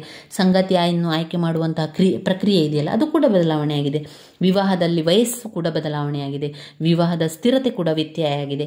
ವಿವಾಹದ ಆರ್ಥಿಕ ಅಂಶದಲ್ಲಿ ಕೂಡ ಬದಲಾವಣೆಯಾಗಿರುವಂಥದ್ದು. ವಿಚ್ಛೇದನೆ ಮತ್ತು ಪರಿತ್ಯಜಿಸುವಿಕೆ ಹೆಚ್ಚಾಗಿರುವಂಥದ್ದನ್ನು ಕೂಡ ಕಾಣಿರಬಹುದು. ಇದೆಲ್ಲ ಕೂಡ ಇತ್ತೀಚಿನ ಪ್ರವೃತ್ತಿ. ಹಿಂದೂ ವಿವಾಹದಲ್ಲಿ ಇತ್ತೀಚಿನ ಪ್ರವೃತ್ತಿ ವಿವಾಹದ ಬಗೆಗಳಲ್ಲಿ ಕಣ್ಮರೆಯಾಗಿರುವಂಥದ್ದು. ವಿವಾಹದ ಗುರಿ ಉದ್ದೇಶಗಳ ಬದಲಾವಣೆಯಾಗಿದೆ. ಅದನ್ನು ನೀವು 2 ಪಾಯಿಂಟ್ಸ್ ಆಗಿ ಬರೆಯಿರಿ. ವಿವಾಹದ ಗುರಿಯಲ್ಲಿ ಬದಲಾವಣೆಯಾಗಿದೆ, ವಿವಾಹದ ಉದ್ದೇಶದಲ್ಲಿ ಬದಲಾವಣೆಯಾಗಿದೆ. ಈ ರೀತಿಯಾಗಿ ಪಾಯಿಂಟ್ಸನ್ನು ಹೆಚ್ಚು ಮಾಡಿಕೊಂಡು ಬರೆಯಿರಿ. ಆಗ ನಮಗೆ ಪುಟವನ್ನು ತುಂಬಿಸಲಿಕ್ಕೂ ಕೂಡ ಸಹಾಯ ಆಗ್ತದೆ. ನಾನು ಅದೇ ರೀತಿ ಮಾಡ್ತಾ ಇದ್ದೆ. ಆ ಉದ್ದ ಇರುವಂತಹ ಪಾಯಿಂಟ್ಸನ್ನು ಚಿಕ್ಕ ಮಾಡಿಕೊಂಡು ಅದರಲ್ಲೇ ಒಂದು 3 ಪಾಯಿಂಟ್ಸನ್ನು ಮಾಡಿಕೊಂಡು ಬರಿತಾ ಹೋಗುವಂಥದ್ದು. ಆ ರೀತಿಯಾಗಿ ಮಾಡಿದರೆ ಹೆಚ್ಚು ಹೆಚ್ಚು ಪಾಯಿಂಟ್ಸ್ಗಳು ಸಿಕ್ಕಿದ ಕೂಡಲೇ ನಮಗೆ ಹೆಚ್ಚು ಹೆಚ್ಚು ಬರಲಿಕ್ಕೆ ಕೂಡ ಅವಕಾಶ ಸಿಗ್ತದೆ. ಹಾಗೆಯೇ ನಿಮಗೆ ಪುಟವನ್ನು ತುಂಬಿಸಲಿಕ್ಕೂ ಕೂಡ ಸಹಾಯ ಆಗ್ತದೆ ಸ್ನೇಹಿತರೆ. ವಿವಾಹದ ಗುರಿಯಲ್ಲಿ ಬದಲಾವಣೆಯಾಗಿದೆ, ವಿವಾಹದ ಉದ್ದೇಶದಲ್ಲಿ ಬದಲಾವಣೆಯಾಗಿದೆ, ಸಂಗಾತಿಯ ಆಯ್ಕೆ ಮಾಡುವ ಪ್ರಕ್ರಿಯೆಯಲ್ಲಿ ಬದಲಾವಣೆಯಾಗಿದೆ, ವಿವಾಹದ ವಯಸ್ಸಿನಲ್ಲಿ ಬದಲಾವಣೆಯಾಗಿದೆ, ವಿವಾಹದ ಸ್ಥಿರತೆಯಲ್ಲಿ ವ್ಯತ್ಯಯ, ವಿವಾಹದ ಆರ್ಥಿಕ ಅಂಶದಲ್ಲಿ ಬದಲಾವಣೆಗಳಾಗಿದೆ, ವಿಚ್ಛೇದನೆ ಹಾಗೆ ಪರಿತ್ಯಜಿಸುವಿಕೆಯಲ್ಲಿ ಹೆಚ್ಚಳ ಆಗಿರುವಂಥದ್ದನ್ನು ಕಾಣ್ಬೋದು. ಇನ್ನು ಬರುವಂತಹದ್ದು ಮುಸ್ಲಿಮರಲ್ಲಿನ ವಿವಾಹ. ಮುಸ್ಲಿಮರಲ್ಲಿನ ವಿವಾಹದಲ್ಲಿ ಕೂಡ ಹಾಗೆ ಅದರ ವಿಧಗಳು, ಮೆಹರ್, ವಿಚ್ಛೇದನೆ ಕೂಡ ಇಂಪಾರ್ಟೆಂಟ್ ಆಗಿರುವಂತಹ ಪ್ರಶ್ನೆ. ಅದನ್ನು ಕೂಡ ಓದ್ಕೊಳ್ಬೇಕು. ವಿವಾಹದ ನಿಬಂಧನೆಗಳೇನು, ಅದಕ್ಕೂ ಕೆಲವೊಂದು ನಿಬಂಧನೆಗಳು ಕಾಣ್ಬೋದು. ಮುಸ್ಲಿಮರ ವಿವಾಹ ಪದ್ಧತಿಯಾದ ನಿಖಾವು ಒಂದು ಸಿಂಧುವಾದ ಬಗ್ಗೆ ಅಂತಲೇ ಹೇಳಬಹುದು. ಸಾಮಾಜಿಕವಾಗಿ ಒಪ್ಪಿತವಾದುದೆಂದು ಪರಿಗಣಿಸಬೇಕಾದ್ರೆ ಕೆಲವೊಂದು ಲಕ್ಷಣಗಳಿರಬೇಕು. ವಿವಾಹದ ಲಕ್ಷಣಗಳೇನು? ಮುಸ್ಲಿಂ ವಿವಾಹದ ಲಕ್ಷಣಗಳು: ವಿವಾಹವಾಗಲು ಸಾಮರ್ಥ್ಯ ಮತ್ತು ಮಾನಸಿಕ ಸ್ವಾಸ್ಥ್ಯತೆ ಬೇಕು. ವಿವಾಹವಾಗಲಿ ಏನು ಬೇಕು? ಸಾಮರ್ಥ್ಯ ಬೇಕು, ಹಾಗೆ ಮಾನಸಿಕ ಸ್ವಾಸ್ಥ್ಯತೆಯನ್ನು ಹೊಂದಿರಬೇಕು. ವಿವಾಹದ ಮಾತುಕತೆಗೆ ಮೊದಲೇ ಋತುಮತಿಯಾಗಿರಬೇಕು. ಇಜಾಬ್ ಮತ್ತು ಕುಬುಲ್, ವಿವಾಹದ ಪ್ರಸ್ತಾಪ ಮತ್ತು ಪ್ರಸ್ತಾಪನದ ಒಪ್ಪಿಗೆ ಇರಬೇಕು. ಸಮಾನತೆಯ ತತ್ವ ಇರಬೇಕು. ಸಂಗಾತಿಯ ಆಯ್ಕೆಯಲ್ಲಿ ಆದ್ಯತೆಯನ್ನು ಕೊಡಬೇಕು. ಕಾನೂನಿನ ಮಾನ್ಯತೆ ಆಗಿರಬೇಕು. ಮುಸ್ಲಿಂ ವಿವಾಹವನ್ನು ಸಿಂಧು ಮಾಡಬಲ್ಲ ನಿಬಂಧನೆಗಳು ಕೂಡ ಪ್ರತ್ಯೇಕವಾಗಿ ಕೊಟ್ಟಿದ್ದಾರೆ. ಇಲ್ಲಿ ನಾವು ಲಕ್ಷಣಗಳನ್ನು ನೋಡ್ತಾ ಇನ್ನೊಮ್ಮೆ ಲಕ್ಷಣಗಳ ಪಾಯಿಂಟ್ಸನ್ನು ಹೇಳ್ತೇನೆ. ಮುಸ್ಲಿಂ ವಿವಾಹದ ನಿಬಂಧನೆಗಳು ಅಥವಾ ಮುಸ್ಲಿಂ ವಿವಾಹದ ಲಕ್ಷಣಗಳು: ವಿವಾಹವಾಗಲು ಸಾಮರ್ಥ್ಯ ಬೇಕು, ವಿವಾಹವಾಗಲು ಮಾನಸಿಕ ಸ್ವಾಸ್ಥ್ಯತೆಯನ್ನು ಹೊಂದಿರಬೇಕು, ವಿವಾಹದ ಮಾತುಕತೆ ಮೊದಲೇ ಋತುಮತಿಯಾಗಿರಬೇಕು, ಇಜಾಬ್ ಮತ್ತು ಕುಬುಲನ್ನು ಮಾಡಬೇಕು, ಅಂದರೆ ವಿವಾಹದ ಪ್ರಸ್ತಾಪ ಮಾಡಬೇಕು, ವಿವಾಹದ ಪ್ರಸ್ತಾಪದ ಒಪ್ಪಿಗೆಯನ್ನು ಕೂಡ ಕೊಡಬೇಕು, ಸಮಾನತೆಯ ತತ್ವ ಬೇಕು, ಸಂಗಾತಿಯ ಆಯ್ಕೆಯಲ್ಲಿ ಆದ್ಯತೆಯನ್ನು ಕೊಡುವಂಥದ್ದು, ಕಾನೂನಿನ ಮಾನ್ಯತೆಯನ್ನು ಮಾಡುವಂಥದ್ದು.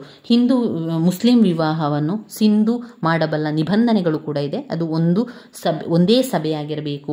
ಬಹು ವಿವಾಹ, ನಿಕಟ ಸಂಬಂಧಿಯೊಂದಿಗೆ ವಿವಾಹ, ಮೂರ್ತಿ ಪೂಜೆ ಮಾಡುವವರೊಂದಿಗೆ ವಿವಾಹ, ಅಪ್ರಾಪ್ತರು ಮತ್ತು ಮಾನಸಿಕ ಸಮತೋಲನವಿಲ್ಲದವರ ಜೊತೆ ನಡೆಯುವ ವಿವಾಹ, ಅಕ್ಕ ತಂಗಿಯರನ್ನು ಪತ್ನಿಯರನ್ನಾಗಿ ಮಾಡಿಕೊಳ್ಳುವ ನಿಬಂಧ, ಇದತ್ ಅವಧಿಯಲ್ಲಿರುವಂತಹ ಮಹಿಳೆ ವಿವಾಹವಾಗುವಂತಿಲ್ಲ. ಈ ಎಲ್ಲ ಕಾರಣಗಳಿಂದ ಸಿಂಧು ಮಾಡಬಲ್ಲಂತಹ ನಿಬಂಧನೆಗಳಿವು. ಇವುಗಳು ಕೂಡ ಲಕ್ಷಣದ ಜೊತೆಗಳಲ್ಲಿಯೇ ಬರುವಂಥದ್ದನ್ನು ಕಾಣಬಹುದು. ಇನ್ನು ವಿಧಗಳೇನು? ಮುಸ್ಲಿಂ ವಿವಾಹದಲ್ಲಿನ ವಿಧಗಳು: ಬೀನಾ ವಿವಾಹ ಪದ್ಧತಿ, ಬೀನಾ ವಿವಾಹ ಪದ್ಧತಿ, ಮೂತಾ ವಿವಾಹ ಪದ್ಧತಿ. ಮೂತಾ ವಿವಾಹ ಪದ್ಧತಿಯನ್ನು 5 ಅಂಕಕ್ಕೆ ಕೇಳಿದ್ದಾರೆ. ನಿಖಾವನ್ನು ಕೂಡ 5 ಅಂಕಕ್ಕೆ ಕೇಳಿರುವಂತಹ ಪ್ರಶ್ನೆ, ಬಂದೇ ಬರುವಂತಹ ಹಲವು ಸಾರಿ ಕೇಳಿರುವಂತಹ ಪ್ರಶ್ನೆಯಾಗಿದೆ. ಮೂತಾ ವಿವಾಹ ಪದ್ಧತಿ, ನಿಖಾ, ಇವಿಷ್ಟು ಮುಸ್ಲಿಂ ವಿವಾಹದ ವಿಧಗಳು. ಬೀನಾ ವಿವಾಹ ಪದ್ಧತಿ, ಬಾಲ್ ವಿವಾಹ ಪದ್ಧತಿ, ಮೂತಾ ವಿವಾಹ ಪದ್ಧತಿ, ನಿಖಾ ಎನ್ನುವಂತಹ 4 ವಿಧಗಳನ್ನು ಕಾಣಬಹುದು. ಅದರಲ್ಲಿ ಮೂತಾ ವಿವಾಹ ಪದ್ಧತಿ ಮತ್ತು ನಿಖಾವನ್ನು 5 ಅಂಕಕ್ಕೆ ಕೇಳುತ್ತಾರೆ. ಒಮ್ಮೆ ಹೇಳ್ತಾ ಹೋಗ್ತೇನೆ, ಮೂತಾ ವಿವಾಹ ಅಂದರೆ ಏನು ಅಂತ. ಗಂಡು ಹಾಗೂ ಹೆಣ್ಣು ತಮ್ಮಗಳ ವಿವಾಹವನ್ನು ತಾವಾಗಿಯೇ, ಅಂದರೆ ತಂದೆ ತಾಯಿಯ ಬಂಧುಗಳ ಮಧ್ಯಸ್ಥಿಕೆ ಇಲ್ಲದೆ ನೆರವೇರಿಸಿಕೊಳ್ಳಬಹುದಾದ ಮುಸ್ಲಿಮರಲ್ಲಿನ ಒಂದು ವ್ಯವಸ್ಥೆಯೇ ಮೂತಾ ವಿವಾಹ. ಅಷ್ಟೇ ಅಲ್ಲ, ಸ್ತ್ರೀಯು ಇಸ್ಲಾಂ ಧರ್ಮದ ಹೊರಗಿನವಳು ಸಹ ಆಗಿರಬಹುದು. ಅಂದರೆ ಕ್ರಿಶ್ಚಿಯನ್ ಆಗಿರಬಹುದು, ಹಿಂದೂ ಆಗಿರಬಹುದು ಅಥವಾ ಮುಸ್ಲಿಂ ಸಹ ಆಗಿರಬಹುದು. ಪುರುಷನು ಇಂಥ ವಿವಾಹವನ್ನು ತನ್ನ ಇಚ್ಛೆಯಿಂದ ಮನಸ್ಸಿನಿಂದ ಮಾಡಿಕೊಳ್ಳಬಹುದು. ಆದರೆ ಅದೇ ಸ್ವಾತಂತ್ರ್ಯ ಪತ್ನಿಗೆ ಇರುವುದಿಲ್ಲ. ಅಂದರೆ ಒಬ್ಬ ಮುಸ್ಲಿಂ ಸ್ತ್ರೀಯು ತನಗೆ ಇಷ್ಟವಾದರೆ ಮುಸ್ಲಿಂಯೇತರ ಪುರುಷರ ಜೊತೆ ಒಪ್ಪಂದವನ್ನು ಮಾಡಿಕೊಳ್ಳುವಂತಿಲ್ಲ. ಮೂತ ವಿವಾಹ ಪದ್ಧತಿಯನ್ವಯ ಒಬ್ಬ ಪುರುಷನು ಸ್ತ್ರೀಯನ್ನು ವಿವಾಹವಾಗುವ ಪದ್ಧತಿಯನ್ನು ಸಿಖಾ ಎಂದು ಕರೆಯಲಾಗುತ್ತದೆ. ಈ ವಿವಾಹ ಪದ್ಧತಿಯು ತಾತ್ಕಾಲಿಕವಾಗಿದ್ದುದಾಗಿದೆ. ಪವಿತ್ರವಾದ ಕುರಾನಿನ ತತ್ವದ ಪ್ರಕಾರ ವಿವಾಹವಾಗುವ ಸ್ತ್ರೀಯ ಅಂತಸ್ತು ಸ್ಥಾನಮಾನಕ್ಕಿಂತಲೂ ಇಲ್ಲಿನ ಸ್ತ್ರೀಯ ಸ್ಥಾನಮಾನಗಳು ಭಿನ್ನವಾಗಿರುತ್ತದೆ. ಮೂತ ವಿವಾಹದಲ್ಲಿ ಸ್ತ್ರೀ ಅಕಸ್ಮಾತ್ ವಿಧವೆಯಾದಲ್ಲಿ, ವಿಚ್ಛೇದಿತಳಾದಲ್ಲಿ ಜೀವನಾಂಶವನ್ನು ಕಾನೂನಾತ್ಮಕವಾಗಿ ಕೇಳಲು ಬರುವುದಿಲ್ಲ. ತನ್ನ ಪತಿಯ ಆಸ್ತಿ ಹೊಂದುವ ಯಾವುದೇ ಹಕ್ಕಿನಿಂದ ಅವಳು ವಂಚಿತಳಾಗುತ್ತಾಳೆ. ಅದಾಗಿ ಆಕೆಗೆ ಹುಟ್ಟಿದ ಮಕ್ಕಳಿಗೆ ತಂದೆಯ ಆಸ್ತಿಯ ಮೇಲೆ ಸಂಪೂರ್ಣ ಹಕ್ಕಿರುತ್ತದೆ. ಏನೇ ಆದರೂ ಮೂತ ವಿವಾಹವು ಪತ್ನಿಗೆ ಆಸ್ತಿಯ ಮೇಲಿನ ಬಾಧ್ಯತೆಯನ್ನು ಸೃಷ್ಟಿಸುವುದಿಲ್ಲ. ಮಕ್ಕಳು ತಂದೆಗೆ ಸೇರಲ್ಪಡುತ್ತಾರೆ, ಆತನ ಕುಟುಂಬದ ವಾರಸುದಾರರಾಗಿರುತ್ತಾರೆ. ಹೀಗಾಗಿ ಮೂತ ವಿವಾಹ ಪದ್ಧತಿಯು ಪತ್ನಿಗೆ ಬಹುವಾಗಿ ಅನ್ಯಾಯ ಮಾಡಿದೆ ಹಾಗೂ ಕ್ರೂರವಾಗಿದೆ. ಇಲ್ಲಿ ದಂಪತಿಗಳಿಗೆ ಹಕ್ಕನ್ನು ಮೂತ ವಿವಾಹ ಪರಿಗಣಿಸದಿರುವುದರಿಂದ ತನ್ನ ಪತಿಯನ್ನು ವಿಚ್ಛೇದಿಸುವ ಹಕ್ಕನ್ನು ಸಹ ಆಕೆ ಹೊಂದಿರುವುದಿಲ್ಲ. ಆದರೆ ಉಳಿದಿರುವ ಆಕೆಯ ಜೀವನಕ್ಕನುಸಾರವಾಗಿ ಉಡುಗೊರೆಯನ್ನು ನೀಡುವುದರೊಂದಿಗೆ ಪತಿಗೆ ಮಾತ್ರ ತನ್ನ ಒಪ್ಪಂದಾತ್ಮಕ ವೈವಾಹಿಕ ಸಂಬಂಧಗಳನ್ನು ಮುರಿಯಲು ಸಂಪೂರ್ಣವಾದ ಹಕ್ಕನ್ನು ನೀಡಿದೆ. ಯಾವಾಗ ವಿವಾಹವು ಇನ್ನೂ ನಡೆದೇ ಇಲ್ಲವೋ ಅಂತಹ ಸನ್ನಿವೇಶದಲ್ಲಿ ಡೋವರ್ನಲ್ಲಿರುವ ಅರ್ಧದಷ್ಟನ್ನು ಕೊಡಲಾಗುತ್ತದೆ. ಮೂತ ಪದ್ಧತಿಯಲ್ಲಿ ವಿವಾಹವು ಸಂಪೂರ್ಣವಾಗಿ ನಡೆದಿದ್ದರೆ ಆಗ ಸಂಪೂರ್ಣವಾದ ಡೋವರನ್ನು ನೀಡಲಾಗುತ್ತದೆ. ಇದು ಮೂತ ವಿವಾಹ ಪದ್ಧತಿಯಲ್ಲಿ ಬರುವಂತಹ ವಿಚಾರವಾಗಿದೆ. ಇನ್ನು ನಿಕಾ ಕೂಡ 5 ಅಂಕಕ್ಕೆ ಕೇಳುವಂತಹ ಪ್ರಶ್ನೆ. ನಿಕಾ ಎಂಬುದು ಮುಸ್ಲಿಮರ ಸಿಂಧುವಾದ ವಿವಾಹ ಪದ್ಧತಿಯಾಗಿದೆ. ಈ ಮೊದಲೇ ತಿಳಿಸಿರುವಂತೆ ವೈವಾಹಿಕ ಜೀವನಕ್ಕೆ ಒಳಪಡುವುದು ಪ್ರತಿಯೊಬ್ಬ ಮುಸ್ಲಿಂನ ಮುಖ್ಯ ಧಾರ್ಮಿಕ ಕರ್ತವ್ಯವಾಗಿದೆ. ಪವಿತ್ರ ಕುರಾನಿನ ಭಾಗ 4.3 ಅನ್ನು ಇಸ್ಲಾಂ ಧರ್ಮವು ಪಾಲಿಸಿಕೊಂಡಾಗ ಒಬ್ಬ ಮುಸ್ಲಿಂ ಪುರುಷನು ಎಷ್ಟು ಜನ ಪತ್ನಿಯರನ್ನು ಹೊಂದಬಹುದೆಂದು ಅದರಲ್ಲಿ ತಿಳಿಸಲಾಗಿದೆ. ವಿವಾಹಕ್ಕೂ ಮೊದಲು ಖುತ್ಬಾವನ್ನು ಓದಲಾಗುತ್ತದೆ. ವಧು ಯಾವಾಗಲೂ ವರನಿಗಿಂತಲೂ ಅತಿ ಸುಂದರಳಾಗಿರಬೇಕು ಎಂದು ತಿಳಿಸಲಾಗಿದೆ. ಜೊತೆಗೆ ಆತನಿಗಿಂತಲೂ ಆಕೆಯು ಹೆಚ್ಚು ಉದಾತ್ತಳಾಗಿರಬೇಕು. ವಾಲಿ, ಹಿರಿಯ ಸಂಬಂಧಿ, ತಂದೆ ಇರಬಹುದು ಅಥವಾ ಯಾರಾದರೂ ಜವಾಬ್ದಾರಿಯುತ ಸಂಬಂಧಿ ಆಕೆಯ ಪರವಾಗಿ ವಿವಾಹವನ್ನು ನಡೆಸಬೇಕು.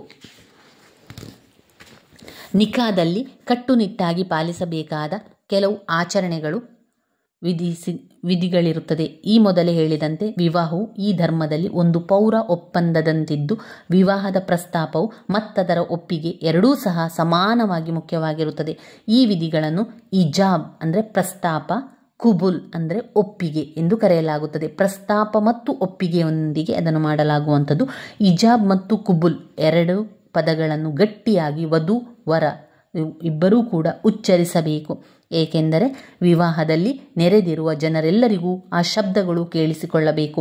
ಪವಿತ್ರ ಕುರಾನ್ ವಧೂವರರಿಗೂ ಸಹ ಉತ್ತಮವಾದ ಮಾನಸಿಕ ಸ್ವಾಸ್ಥ್ಯವನ್ನು ಹೊಂದಿರಬೇಕು ಎಂದು ನಿರೀಕ್ಷಿಸುವ ಹಾಗೆ ಮಾನಸಿಕವಾಗಿ ಸ್ವಾಸ್ಥ್ಯದಿಂದ ಕೂಡಿರುವ ಹಿರಿಯರು ಸಹ ಜನರೆಲ್ಲರಿಗೂ ಹೇಳುವ ಹಾಗೆ ಉಚ್ಚರಿಸಬೇಕು. ಕೊನೆಯದಾಗಿ ನಿಕಾ ಪದ್ಧತಿ ಅನ್ವಯ ವಿವಾಹ ವಿಧಿಯ ಎಲ್ಲ ಪದ್ಧತಿಗಳು, ಆಚಾರಗಳು ಒಂದೇ ಬಾರಿಗೆ ಒಂದೇ ಸಮೂಹದಲ್ಲಿ ಸಮಾಲೋಚನೆಯಲ್ಲಿ ಎಲ್ಲ ಸಾಕ್ಷಿದಾರರ ಮುಂದೆ ಮುಗಿದು ಹೋಗಿಬಿಡಬೇಕು. ಧಾರ್ಮಿಕ ವಿಧಿವಿಧಾನಗಳೊಂದಿಗೆ ಇಡೀ ಕ್ರಿಯಾವಿಧಿ ಘಟನೆ ಬಹಳ ಮುಖ್ಯವಾದುದಕ್ಕೆ ಹಾಗೂ ಒಪ್ಪಂದಕ್ಕೆ ಪಾವಿತ್ರ್ಯತೆ ನೀಡುವುದಕ್ಕೆ ವಿವಾಹವನ್ನು ಕಾಜಿಯ ಅಂದರೆ ಪುರೋಹಿತರ ಸಮ್ಮುಖದಲ್ಲಿ ನೆರವೇರಿಸಿ ಕೊಡಬೇಕು ಎಂದು ಹೇಳ್ತಾರೆ. ಇನ್ನು ಅದರಲ್ಲಿ ಬರುವಂಥದ್ದು ಮೆಹರ್ ಎನ್ನುವಂಥದ್ದನ್ನು ಕೂಡ 5 ಅಂಕಕ್ಕೆ ಕೇಳುವಂತಹ ಪ್ರಶ್ನೆ. ಮೆಹರ್ ಎಂದರೆ ಒಂದು ಡೋವರ್ ಅಂತ ಹೇಳುವಂಥದ್ದು, ಡೌರಿಯನ್ನು ತೆಗೆದುಕೊಳ್ಳುವಂಥ ವಿಚಾರವಾಗಿದೆ. ಮೆಹರ್ ಎನ್ನುವಂಥದ್ದು ಡೋವರ್ ಎಂದು ಸಹ ಕರೆಸಿಕೊಳ್ಳುವ ಮೆಹರ್ ಎಂಬುದು ಪತ್ನಿಯು ಪತಿಯಾಗುವವನಿಂದ ತೆಗೆದುಕೊಳ್ಳುವಂತಹ ಹಣ ಅಥವಾ ಆಸ್ತಿಯ ಒಂದು ಬಗೆಯನ್ನೇ ಮೆಹರ್ ಅಂತ ಹೇಳುವಂಥದ್ದು. ಮುಸ್ಲಿಂ ವಿವಾಹ ಪದ್ಧತಿಯ ಜೊತೆ ನಿಕಟವಾದ ಸಂಬಂಧ ಹೊಂದಿರುವ ನಿಯಮಿತ ಆಚರಣೆಯಾಗಿದ್ದು ವಿವಾಹದಲ್ಲಿ ಇದು ಅತ್ಯಂತ ಪ್ರಮುಖ ಪಾತ್ರವನ್ನು ವಹಿಸುತ್ತದೆ. ಪತಿ ಓರ್ವ ಮುಸ್ಲಿಂ ಮಹಿಳೆಯು ತಾನು ವರಿಸುವವನಿಂದ ಪತಿಯಾಗುವವನಿಂದ ಪಡೆದುಕೊಳ್ಳಬೇಕಾಗಿರುವ ಒಂದು ಮೂಲಭೂತ ಹಕ್ಕಾದ ಮೆಹರ್ ಹಣದ ಅಥವಾ ಆಸ್ತಿಯ ಮೊತ್ತವಾಗಿರಬಹುದು. ತಾನು ವಿವಾಹವಾಗುವ ಸ್ತ್ರೀಗೆ ತೋರಿಸುವ ಗೌರವ ಮೆಹರ್ನ ಮುಖ್ಯ ಉದ್ದೇಶವಾಗಿದೆ. ಇಸ್ಲಾಂ ಕಾನೂನು ವಿವಾಹದ ಸಂದರ್ಭದಲ್ಲಿ ಪ್ರತಿಯೊಬ್ಬರು ಪುರುಷನ ಮೇಲೆ ಕಡ್ಡಾಯವಾಗಿ ಇದನ್ನು ಹೇರುತ್ತದೆ. ಇದಕ್ಕೆ ಮುಖ್ಯವಾಗಿ 2 ಉದ್ದೇಶಗಳಿರುತ್ತವೆ. ಅವುಗಳೆಂದರೆ ಮನಬಂದಂತೆ ಪತ್ನಿಯನ್ನು ವಿಚ್ಛೇದಿಸುವುದಕ್ಕೆ ತಡೆಗೋಡೆಯಾಗಿ ಕಾರ್ಯನಿರ್ವಹಿಸುವುದು. 2ನೇದಾಗಿ ತನ್ನ ಪತಿಯು ವಿಚ್ಛೇದನ ನೀಡಿಬಿಟ್ಟರೆ ಅಥವಾ ಆತನು ನಿಧನನಾಗಿ ಬಿಟ್ಟರೆ ಆಗ ತನ್ನ ಉಳಿದ ಜೀವನವನ್ನು ನಿರ್ವಹಣೆ ಮಾಡಿಕೊಂಡು ಬದುಕಲು ಪತ್ನಿಗೆ ಮೆಹರ್ ವಿಮೆಯಾಗಿ ಕಾರ್ಯನಿರ್ವಹಿಸುವಂಥದ್ದು. ಇಲ್ಲಿ ನಾವು ಗುರುತಿಸಿಕೊಳ್ಳಬೇಕಾಗಿರುವ ಅಂಶವೆಂದರೆ ಮುಸ್ಲಿಂ ಪುರುಷನು ತಾನು ವಿವಾಹವಾಗ ಬಯಸುವ ಸ್ತ್ರೀಯ ಬಗ್ಗೆ ಪ್ರಸ್ತಾಪವನ್ನು ನೀಡುವುದು ಮತ್ತು ಆತನು ನೀಡುವ ಮೆಹರ್ 2 ಒಟ್ಟಿಗೆ ಹೋಗಬೇಕಾಗಿರುತ್ತದೆ. ವಧುವಿನ ಕಡೆಯಿಂದ ವಲಿ ಎಂದು ಕರೆಯಲ್ಪಡುವ ವ್ಯಕ್ತಿಯು ಮಾತುಕತೆಯಲ್ಲಿ ಪ್ರಮುಖ ಪಾತ್ರವನ್ನು ವಹಿಸುತ್ತಾನೆ. ಆತನ ಪ್ರಮುಖ ಕರ್ತವ್ಯವೆಂದರೆ ಮೆಹರನ್ನು ಸರಿಯಾಗಿ ಲೆಕ್ಕವನ್ನಿಟ್ಟುಕೊಳ್ಳುವುದು. ಸಾಮಾನ್ಯವಾಗಿ ಮೆಹರ್ನ ಒಂದು ಭಾಗವನ್ನು ವರನು ಈ ವಲಿಯ ಕೈಯಲ್ಲಿ ಕೊಟ್ಟು ಬಿಡಬೇಕು. ವಿವಾಹದ ಎಲ್ಲ ವ್ಯವಸ್ಥೆಯ ಜವಾಬ್ದಾರಿ ವಹಿಸುವ ವಲಿಯು ಸಾಮಾನ್ಯವಾಗಿ ವಧುವಿನ ಕಡೆಯ ಯಾರಾದರೂ ಹಿರಿಯ ಸಂಬಂಧಿ, ಆಕೆಯ ತಂದೆ ಅಥವಾ ಚಿಕ್ಕಪ್ಪ, ದೊಡ್ಡಪ್ಪ ಆಗಿರಬಹುದು. ವಲಿಯ ಕೈಲಿ ಕೊಡುವ ಮೊದಲ ಕಂತಿನ ಮೆಹರ್ ಹಣವು ಒಟ್ಟು ಹಣದ 1/3 ವಿವಾಹದ 3ನೆಯ ದಿನ ಹಣ ಸಂದಾಯವಾಗುತ್ತದೆ. ಬಾಕಿ ಹಣವನ್ನು ಪತಿಯ ಮರಣಾನಂತರ ಅಥವಾ ಆತನೇನಾದರೂ ವಿಚ್ಛೇದನ ನೀಡಿದರೆ ಮಾತ್ರ ಸತಿಗೆ ನೀಡಲಾಗುತ್ತದೆ. ವಿವಾಹ ಕಾನೂನು ಸತಿಗೆ ಈ ಮೆಹರ್ ಮೊತ್ತವನ್ನು ತನ್ನ ಪತಿಯಿಂದ ಪಡೆಯಲು ಸಂಪೂರ್ಣವಾದ ಸ್ವಾತಂತ್ರ್ಯ ಮತ್ತು ಹಕ್ಕನ್ನು ನೀಡಿದೆ. ಮುಸ್ಲಿಂ ವಿವಾಹದಲ್ಲಿ ಮೆಹರ್ ಮೊತ್ತವನ್ನು ತನ್ನ ವಲಿಯ ಕೈಗೆ ಕೊಡದೆ ಹೋಗಿದ್ದರೆ ಪತಿಯ ಜೊತೆ ಇರಲು ಪತ್ನಿ ನಿರಾಕರಿಸುವ ಸ್ವಾತಂತ್ರ್ಯವನ್ನು ಪತ್ನಿಗೆ ನೀಡಲಾಗಿದೆ. ಕೆಲವು ಹಿಂದೂ ಸಮುದಾಯಗಳಲ್ಲಿ ಆಚರಣೆಯಲ್ಲಿರುವಂಥ ವಧುದಕ್ಷಿಣೆ ಎಂಬುದೇ ಇಸ್ಲಾಂ ಧರ್ಮದಲ್ಲಿನ ಮೆಹರ್ ಪದ್ಧತಿಯೇ ಎನ್ನುವಂಥ ಪ್ರಶ್ನೆ ಬಂದಿದೆ. ಅದಕ್ಕೆ ಇಲ್ಲ, ಮೆಹರ್ ಎಂಬುದು ವಧುದಕ್ಷಿಣೆ ಅಲ್ಲ. ಏಕೆಂದರೆ ವಧುದಕ್ಷಿಣೆ ಎಂಬುದು ಮದುವೆಯಾಗುವ ಹುಡುಗಿಯನ್ನು ವರನು ಬೆಲೆ ನೀಡಿ ಕೊಂಡುಕೊಳ್ಳುವುದು ಎಂಬರ್ಥವನ್ನು ತಿಳಿಯುತ್ತದೆ. ಆದಾಗ್ಯೂ ಈ ರೀತಿಯ ಒಂದು ಪದ್ಧತಿಯು ಆಧುನಿಕ ಇಸ್ಲಾಮಿಕ್ ಸಮಾಜಗಳು ಇದರ ಬದಲಾಗಿ ಕುಬೂಲ್ ಒಪ್ಪಿಗೆಯನ್ನು ಅಥವಾ ಹೆಣ್ಣಿನ ವಧುವಿನ ಒಪ್ಪಿಗೆಯನ್ನು ವಿವಾಹದ ಇತ್ಯರ್ಥದ ಒಂದು ಪ್ರಮುಖ ಮೂಲವಶ್ಯಕವಾಗಿ ಮಾಡಿದೆ. ಇದರ ಮೂಲ ಉದ್ದೇಶವೆಂದರೆ ಹೆಣ್ಣಿಗೆ ಆರ್ಥಿಕ ಭದ್ರತೆಯನ್ನು ಮಾಡಿಕೊಡುವುದು ಹಾಗೂ ತನ್ನ ಸತಿಯ ಬಗೆಗಿನ ಒಂದು ಜವಾಬ್ದಾರಿಯ ಪ್ರೇರಣೆ ಕೂಡ ಆಗಿರುತ್ತದೆ. ಅಲ್ಲದೆ ಒಂದು ವೇಳೆ ಏನಾದರೂ ಪತಿ ವಿಚ್ಛೇದನೆ ಮಾಡುವ ಅಥವಾ ನೀಡುವ ಸನ್ನಾಹದಲ್ಲಿದ್ದರೆ ಮೆಹರ್ ತಡೆಗೋಡೆಯಾಗುತ್ತದೆ. ವಿಧವೆಯಾದಾಗ, ವಿಚ್ಛೇದಿತಳಾದಾಗ ಯಾರ ಹಂಗೂ ಇಲ್ಲದೆ ಆಕೆ ತನ್ನನ್ನು ತಾನೇ ನೋಡಿಕೊಳ್ಳಲಿಕ್ಕೆ ಶಕ್ತಳಾಗಲು ಜೀವನಾಂಶವನ್ನು ಒದಗಿಸಿಕೊಡುವ ಜವಾಬ್ದಾರಿಯನ್ನು ಆತನ ಮೇಲೆ ಹೇರಲಾಗುತ್ತದೆ. ಮೆಹರ್ ನೀಡುವಾಗ ಏನಾದರೂ ಒಂದು ನಿರ್ದಿಷ್ಟ ಮೊತ್ತ ಇರುತ್ತದೆಯೇ? ಇಲ್ಲ. ಮದುವೆಗೆ ಮೊದಲು ಅಥವಾ ಮದುವೆ ನಂತರ ಮೆಹರ್ನ ಮೊತ್ತವನ್ನು ಇತ್ಯರ್ಥ ಮಾಡಿಕೊಳ್ಳಬಹುದು. ಹೆಣ್ಣಿನ ಅಥವಾ ವಧುವಿನ ರೂಪ, ಸೌಂದರ್ಯ, ಆರ್ಥಿಕ ಮಟ್ಟ, ವಂಶಾವಳಿ, ವಯಸ್ಸು, ಬುದ್ಧಿಶಕ್ತಿ, ಚತುರತೆ ಮುಂತಾದವುಗಳ ಆಧಾರದ ಮೇಲೆ ಮೆಹರ್ ನೀಡಲು ಪತಿಯು ಒಪ್ಪುತ್ತಾನೆ. ಏನೇ ಆದರೂ ಪತಿಯು ನಿಷ್ಕರ್ಷೆ ಮಾಡಿದ ಹಣವನ್ನು ಹೆಚ್ಚಿಸಬಹುದೇ ಹೊರತು ಅದನ್ನು ಕಡಿಮೆ ಮಾಡಲಾಗದು. ಒಮ್ಮೆ ಮೆಹರ್ ಮೊತ್ತವನ್ನು ಪತ್ನಿಯು ಪಡೆದುಕೊಂಡಾದ ನಂತರ ಅದರ ಮೇಲೆ ಆಕೆಗೆ ಸಂಪೂರ್ಣ ಸ್ವಾಮ್ಯ ಉಂಟಾಗುತ್ತದೆ. ಅದನ್ನು ಸಂಪೂರ್ಣವಾಗಿಯೋ ಇಲ್ಲ ಭಾಗಶಾಂಶದಲ್ಲಿಯೋ ಆಕೆಯು ತನ್ನ ಪತಿಗೋ ಆತನ ಸಹೋದರಳಿಗೋ ಕೊಟ್ಟು ಬಿಡಬಹುದು. ಮೆಹರ್ ಮೊತ್ತವು ಕೇವಲ ಒಂದು ಕನಿಷ್ಠ ಮೊತ್ತವಿರುತ್ತದೆಯೇ? 1 ದಿನಾರ್ ಹೊರತು ಅದು ಮುಂದೆ ಎಷ್ಟಾದರೂ ಮೊತ್ತವನ್ನು ಕೂಡ ತಲುಪಬಹುದು. ಹೀಗೆ ಇಸ್ಲಾಂ ಧರ್ಮವು ಮೆಹರ್ನ ಮೇಲೆ ಪತ್ನಿಗೆ ಸಂಪೂರ್ಣವಾದ ಸ್ವಾಮ್ಯ ಮತ್ತು ಹಕ್ಕನ್ನು ನೀಡಿದೆ. ಆಕೆ ಏನಾದರೂ ವಿಧವೆಯಾಗಿದ್ದರೆ ಮೆಹರ್ ಮೊತ್ತದ ಮೇಲೆ ಆಕೆಯು ಸಂಪೂರ್ಣ ಹಕ್ಕನ್ನು ಹೊಂದಿರುತ್ತಾಳೆ. ತನ್ನ ಪತಿಯ ಆಸ್ತಿಪಾಸ್ತಿಯ ಮೇಲೆ ಸಹಜವಾದ ಸ್ವಾಮ್ಯವನ್ನು ಪಡೆದಿರುತ್ತಾಳೆ. ಹಾಗೇನಾದರೂ ತನ್ನ ಪತಿಯ ಆಸ್ತಿಪಾಸ್ತಿಯನ್ನು ವಿಭಾಗಿಸಬೇಕಾಗಿ ಬಂದರೆ, ತ್ಯಜಿಸಬೇಕಾಗಿ ಬಂದರೆ ತನಗೆ ಬರಬೇಕಾಗಿರುವಂತಹ ಬಾಕಿ ಮೆಹರ್ ಹಣ ಬರುವವರೆಗಿನ ಆಕೆ ಅದನ್ನು ತಡೆಹಿಡಿಯಬಹುದಾಗಿದೆ. ಆದರೆ ಒಂದು ಪಕ್ಷ ಪತ್ನಿ ಏನಾದರೂ ತಾನಾಗಿ ಆತನಿಂದ ವಿಚ್ಛೇದನೆ ಪಡೆಯುವ ಆಸೆ ತೋರಿದರೆ ಆಗ ಬಾಕಿ ಮೆಹರ್ ಹಣವನ್ನು ಆಕೆಗೆ ನೀಡಲಾಗುವುದಿಲ್ಲ. ಇಲ್ಲವಾದರೆ ವಿಧವೆಯಾಗಿ ತನ್ನ ಪತಿಯ ಆಸ್ತಿಯಲ್ಲಿ ಆಕೆ ಸಂಪೂರ್ಣವಾಗಿ ನಿಯಂತ್ರಣ ಹೊಂದಿರುತ್ತಾಳೆ. ಆಚರಣೆಯನ್ನು ನೋಡಿದಾಗ ಮುಸ್ಲಿಂ ವಿವಾಹ ಪದ್ಧತಿಯ ಪ್ರಕಾರ ಒಂದು ರೀತಿಯ ನಿಷ್ಕರ್ಷೆಯಾದ ಮೆಹರ್ ಹೆಚ್ಚಾಗಿ ಜಾರಿಯಲ್ಲಿದೆಯೇ ಹೊರತು ಸಂದಾಯಿತ ಮೆಹರ್ ಅಲ್ಲ. ಮೊದಲಿನ ವಿಧದಲ್ಲಿ ಪತಿ ಅಥವಾ ಮತ್ತಾತನ ಸಂಬಂಧಿಗಳು ಇಂತಿಷ್ಟೇ ಹಣವೆಂದು ತೀರ್ಮಾನಿಸಿ ಅದನ್ನು ಕೊಡುವಂತೆ ಪತಿಗೆ ಹೇಳುತ್ತಾರೆ. ಕೆಲವು ಸಂದರ್ಭದಲ್ಲಿ ಕನಿಷ್ಠವಾದ ಮೊತ್ತವೆಂದು ತೀರ್ಮಾನಿಸಲಾಗಿರುವ ಮೆಹರ್ ಮೊತ್ತವೆಂದರೆ 10 ದಿನಾರ್ಗಳು. ಆದರೆ ಪತಿ ತಾನಾಗಿ ತನ್ನ ಆರ್ಥಿಕ ಸ್ಥಿತಿಗತಿಗೆ ಅನುಗುಣವಾಗಿ ಇಂತಿಷ್ಟೇ ಮೆಹರ್ ಮೊತ್ತವನ್ನು ತೀರ್ಮಾನಿಸಿ ತನ್ನ ಪತ್ನಿಗೆ ಕೊಟ್ಟು ಬಿಡುವುದು ಇದೇ ಸರಿಯಾದ ಮೆಹರ್ ಎಂದೆನಿಸಿಕೊಳ್ಳುತ್ತದೆ. ವಧುವಿನ ರೂಪ, ವಯಸ್ಸು, ಶಿಕ್ಷಣ, ಆರ್ಥಿಕ ಅಂತಸ್ತು ಮುಂತಾದವುಗಳು ಎಷ್ಟು ಮೆಹರ್ ನೀಡಬೇಕು ಆಕೆಗೆ ಎಂಬುದನ್ನು ತೀರ್ಮಾನಿಸುತ್ತದೆ. ಮೆಹರ್ ಆಗಿ ನೀಡಬೇಕಾಗಿರುವ ಮೊತ್ತವನ್ನು ಇವುಗಳೇ ನಿರ್ಧರಿಸುತ್ತದೆ. ಇದೇ ರೀತಿಯಾಗಿ ವರನ ಆರ್ಥಿಕ ಅಂತಸ್ತು, ಕೌಟುಂಬಿಕ ಪರಿಸ್ಥಿತಿ, ಸಮಾಜದಲ್ಲಿ ಆತನು ಪಡೆದಿರುವ ಮಾನ್ಯತೆ, ಗೌರವ ಸಹ ಇಲ್ಲಿ ಮುಖ್ಯವಾಗಿ ಆತನು ವಧುವಿಗೆ ನೀಡಲಿರುವ ಮೆಹರ್ ಮೊತ್ತವನ್ನು ತೀರ್ಮಾನಿಸುತ್ತಾನೆ. ಇನ್ನೂ 2 ಬಗೆಯ ಮೆಹರ್ ಪದ್ಧತಿಗಳು ಇಸ್ಲಾಂ ಧರ್ಮದಲ್ಲಿ ಆಚರಣೆಗಳಿದೆ. ಅವುಗಳೇನೆಂದರೆ ಕೇಳಿದಷ್ಟು ಕೊಡುವ ಅವಿಳಂಬದ ಮೆಹರ್ ಹಾಗೂ ಮುಂದೂಡುವ ಮೆಹರ್. ವಧುವಿನ ಕಡೆಯವರು ಎಷ್ಟು ಕೊಡೆಂದು ಬೇಡಿಕೆ ಇಡುತ್ತಾರೋ ಅಷ್ಟನ್ನು ಕಡ್ಡಾಯವಾಗಿ ಕೊಡಲೊಪ್ಪುವುದು ಅವಿಳಂಬದ ಮೆಹರ್ ಎನಿಸಿಕೊಳ್ಳುತ್ತದೆ. ಇದಕ್ಕೆ ವಿರುದ್ಧವಾಗಿ ಪತಿಯು ವಿಚ್ಛೇದಿಸಿರುವ ಪತ್ನಿಗೂ ಆತನ ಮರಣಾನಂತರ ಪತ್ನಿಯಾಗಿದ್ದ ವಿಧವೆಗೂ ನೀಡುವ ಮೆಹರನ್ನು ಮುಂದೂಡುವ ಮೆಹರ್ ಎಂದು ಕರೆಯಲಾಗುತ್ತದೆ. ಹೀಗೆ ಡೋವರ್ ಎಂಬ ಪದ್ಧತಿಯು ಮುಸ್ಲಿಮರ ವಿವಾಹ ಪದ್ಧತಿಯಲ್ಲಿ ಸಮ್ಮಿಳಿತವಾಗಿ ಹೋಗಿದೆ. ವಧುವು ತನಗೆ ಬರಬೇಕಾಗಿರುವ ಮೆಹರನ್ನು ಪಡೆಯಲು ವಿವಾಹ ವಿಧಿಯ ನಂತರ ಅಷ್ಟೇ ಹಕ್ಕುದಾರಳಾಗುತ್ತಾಳೆ. ಅಕಸ್ಮಾತ್ ಏನಾದರೂ ಪತ್ನಿಯು ಪತಿಯಿಂದ ತಿರಸ್ಕರಿಸಲ್ಪಟ್ಟಿದ್ದರೆ ಅಥವಾ ವಿವಾಹವು ನೆರವೇರುವ ಮೊದಲೇ ರದ್ದಾದರೆ ಆಗ ವಧುವು ಮೆಹರ್ನ ಸಂಪೂರ್ಣ ಮೊತ್ತದ ಮೇಲೆ ತನ್ನ ಸ್ವಾಮ್ಯವನ್ನು ಕಳೆದುಕೊಳ್ಳುತ್ತಾಳೆ ಹಾಗೂ ಕೇವಲ ಅರ್ಧದಷ್ಟು ಮಾತ್ರ ಪಡೆಯಲು ಅರ್ಹಳಾಗಿರುತ್ತಾಳೆ.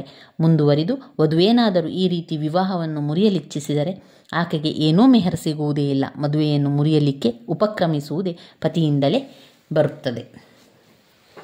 ಇನ್ನು ಮುಸ್ಲಿಮರಲ್ಲಿ ವಿಚ್ಛೇದನೆ ಯಾವ ರೀತಿಯೆಲ್ಲ ನಡೀತದೆ ಅಂತ ಹೇಳಿದರೆ, ಒಂದು ಕುಲ ಅಥವಾ ಕೋಲ್ ಮತ್ತು ಮುಬಾರತ್ ಎನ್ನುವಂಥದ್ದು. ಪತಿ ಮತ್ತು ಪತ್ನಿಯು ಪರಸ್ಪರ ಒಪ್ಪಿಗೆಯಿಂದ ವಿಚ್ಛೇದನೆಯನ್ನು ಪಡೆದುಕೊಳ್ಳುವಂಥದ್ದು. ತಲಾಕ್ ಅಂತ ಹೇಳುವಂತಹ ವಿಚ್ಛೇದನೆ, ಇದು 5 ಅಂಕಕ್ಕೆ ಕೇಳಿರುವಂತಹ ಪ್ರಶ್ನೆ. ತಲಾಕ್ ಎಂಬುದು 2ನೆಯ ಮತ್ತು ಬಹು ಜನಜನಿತವಾದ ಮುಸ್ಲಿಮರಲ್ಲಿ ಆಚರಣೆಯಲ್ಲಿರುವಂಥ ವಿಚ್ಛೇದನೆಯ ಬಗೆ. ವಾಸ್ತವದಲ್ಲಿ ಮುಸ್ಲಿಂ ಕಾನೂನಿನ ಅನುಸಾರ ಒಬ್ಬ ಮುಸ್ಲಿಂ ಪತಿಯು ನೀಡಬಹುದಾಗಿರುವ ಅನೇಕ ಬಗೆಯದಾದ ವಿಚ್ಛೇದನ ವಿಭಾಗದಲ್ಲಿ ಇದು ಒಂದಾಗಿದೆ. ಇದರಲ್ಲಿ ನ್ಯಾಯಾಲಯದಿಂದ ಒಂದಿನಿತೂ ಮಧ್ಯಸ್ಥಿಕೆ ಇರುವುದಿಲ್ಲ. ತಲಾಕ್ ಎಂದು 3 ಬಾರಿ ಉಚ್ಚರಿಸಬೇಕಾಗುತ್ತದೆ.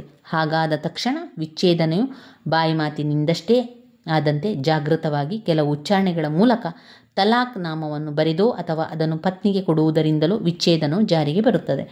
ತಲಾಕ್ನಲ್ಲಿ 3 ರೀತಿಯ ತಲಾಕನ್ನು ನೋಡಬಹುದಾಗಿದೆ.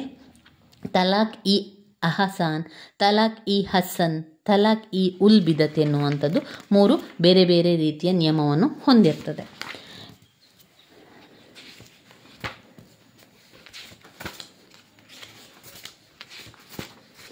ಇನ್ನು ಬರುವಂತಹ ಒಂದು ಘಟಕ ಕ್ರೈಸ್ತರಲ್ಲಿನ ವಿವಾಹ. ಇಲ್ಲಿ ಕೂಡ ಹಾಗೆ ಕ್ರೈಸ್ತರ ವಿವಾಹದ ಲಕ್ಷಣಗಳು, ಕ್ರೈಸ್ತರ ವಿವಾಹದ ಬಗೆಗಳು, ಕ್ರೈಸ್ತರ ವಿವಾಹದ ಉದ್ದೇಶಗಳು ಕೂಡ ತುಂಬಾ ಮುಖ್ಯವಾಗಿರುವಂತಹ ಪ್ರಶ್ನೆ. ಮೊದಲನೇದಾಗಿ ಕ್ರೈಸ್ತರಲ್ಲಿ ವಿವಾಹವು ಚರ್ಚಿನಲ್ಲಿಯೇ ನಡೆದು ಧರ್ಮಗುರುಗಳ ಆಶೀರ್ವಾದದೊಂದಿಗೆ ನಡೆಯುತ್ತದೆ. ಇಲ್ಲಿ ಮುಖ್ಯವಾಗಿ ಕ್ರೈಸ್ತ ಮದುವೆಯಲ್ಲಿ ಕ್ರೈಸ್ತರ ವಿವಾಹದಲ್ಲಿರುವಂತಹ ಲಕ್ಷಣಗಳನ್ನು ತಿಳ್ಕೊಳ್ಳುವ. ಸಂಗಾತಿಯ ಆಯ್ಕೆ, ಚರ್ಚಿನಲ್ಲಿನ ಸದಸ್ಯತ್ವ, ಸಂಗಾತಿಯ ಆಯ್ಕೆ, ಚರ್ಚಿನಲ್ಲಿನ ಸದಸ್ಯತ್ವ, ವಿವಾಹ ಮತ್ತು ನಿಶ್ಚಿತಾರ್ಥಕ್ಕಾಗಿ ಅರ್ಜಿ ಹಾಕುವುದು, ವಿವಾಹ ಮತ್ತು ನಿಶ್ಚಿತಾರ್ಥಕ್ಕಾಗಿ ಅರ್ಜಿ ಹಾಕುವುದು, ವಿವಾಹ, ದ್ವಿವಿವಾಹ ಹಾಗೂ ಬಹುವಿವಾಹಗಳ ಮೇಲೆ ನಿರ್ಬಂಧ, ವಿವಾಹಕ್ಕೆ ಒಪ್ಪಿಗೆ, ವೈವಾಹಿಕ ಗುಣಲಕ್ಷಣಗಳು, ವಿವಾಹವಾಗಲಿಕ್ಕೆ ಸಾಮರ್ಥ್ಯ, ದೈಹಿಕ ಸಾಮರ್ಥ್ಯ ಬೇಕು, ಮಾನಸಿಕ ಸಾಮರ್ಥ್ಯ ಬೇಕು, ಕಾನೂನು ಸಾಮರ್ಥ್ಯ ಬೇಕು, ವಿವಾಹವಾಗುವಂತಹ ಸ್ಥಳ ಮತ್ತು ಸಮಯ, ವಿವಾಹ ಸಂಬಂಧಿತ ಆಚರಣೆಗಳು, ವಿವಾಹದ ನೋಂದಣಿ, ಸಾಕ್ಷಿದಾರರು. ಇವಿಷ್ಟು ಕ್ರೈಸ್ತರ ವಿವಾಹದ ಲಕ್ಷಣಗಳಾಗಿದೆ. ಕ್ರೈಸ್ತ ವಿವಾಹದ ಲಕ್ಷಣಗಳು ಮತ್ತೊಮ್ಮೆ ಹೇಳ್ತಾ ಹೋಗ್ತೇನೆ ಪಾಯಿಂಟ್ಸ್.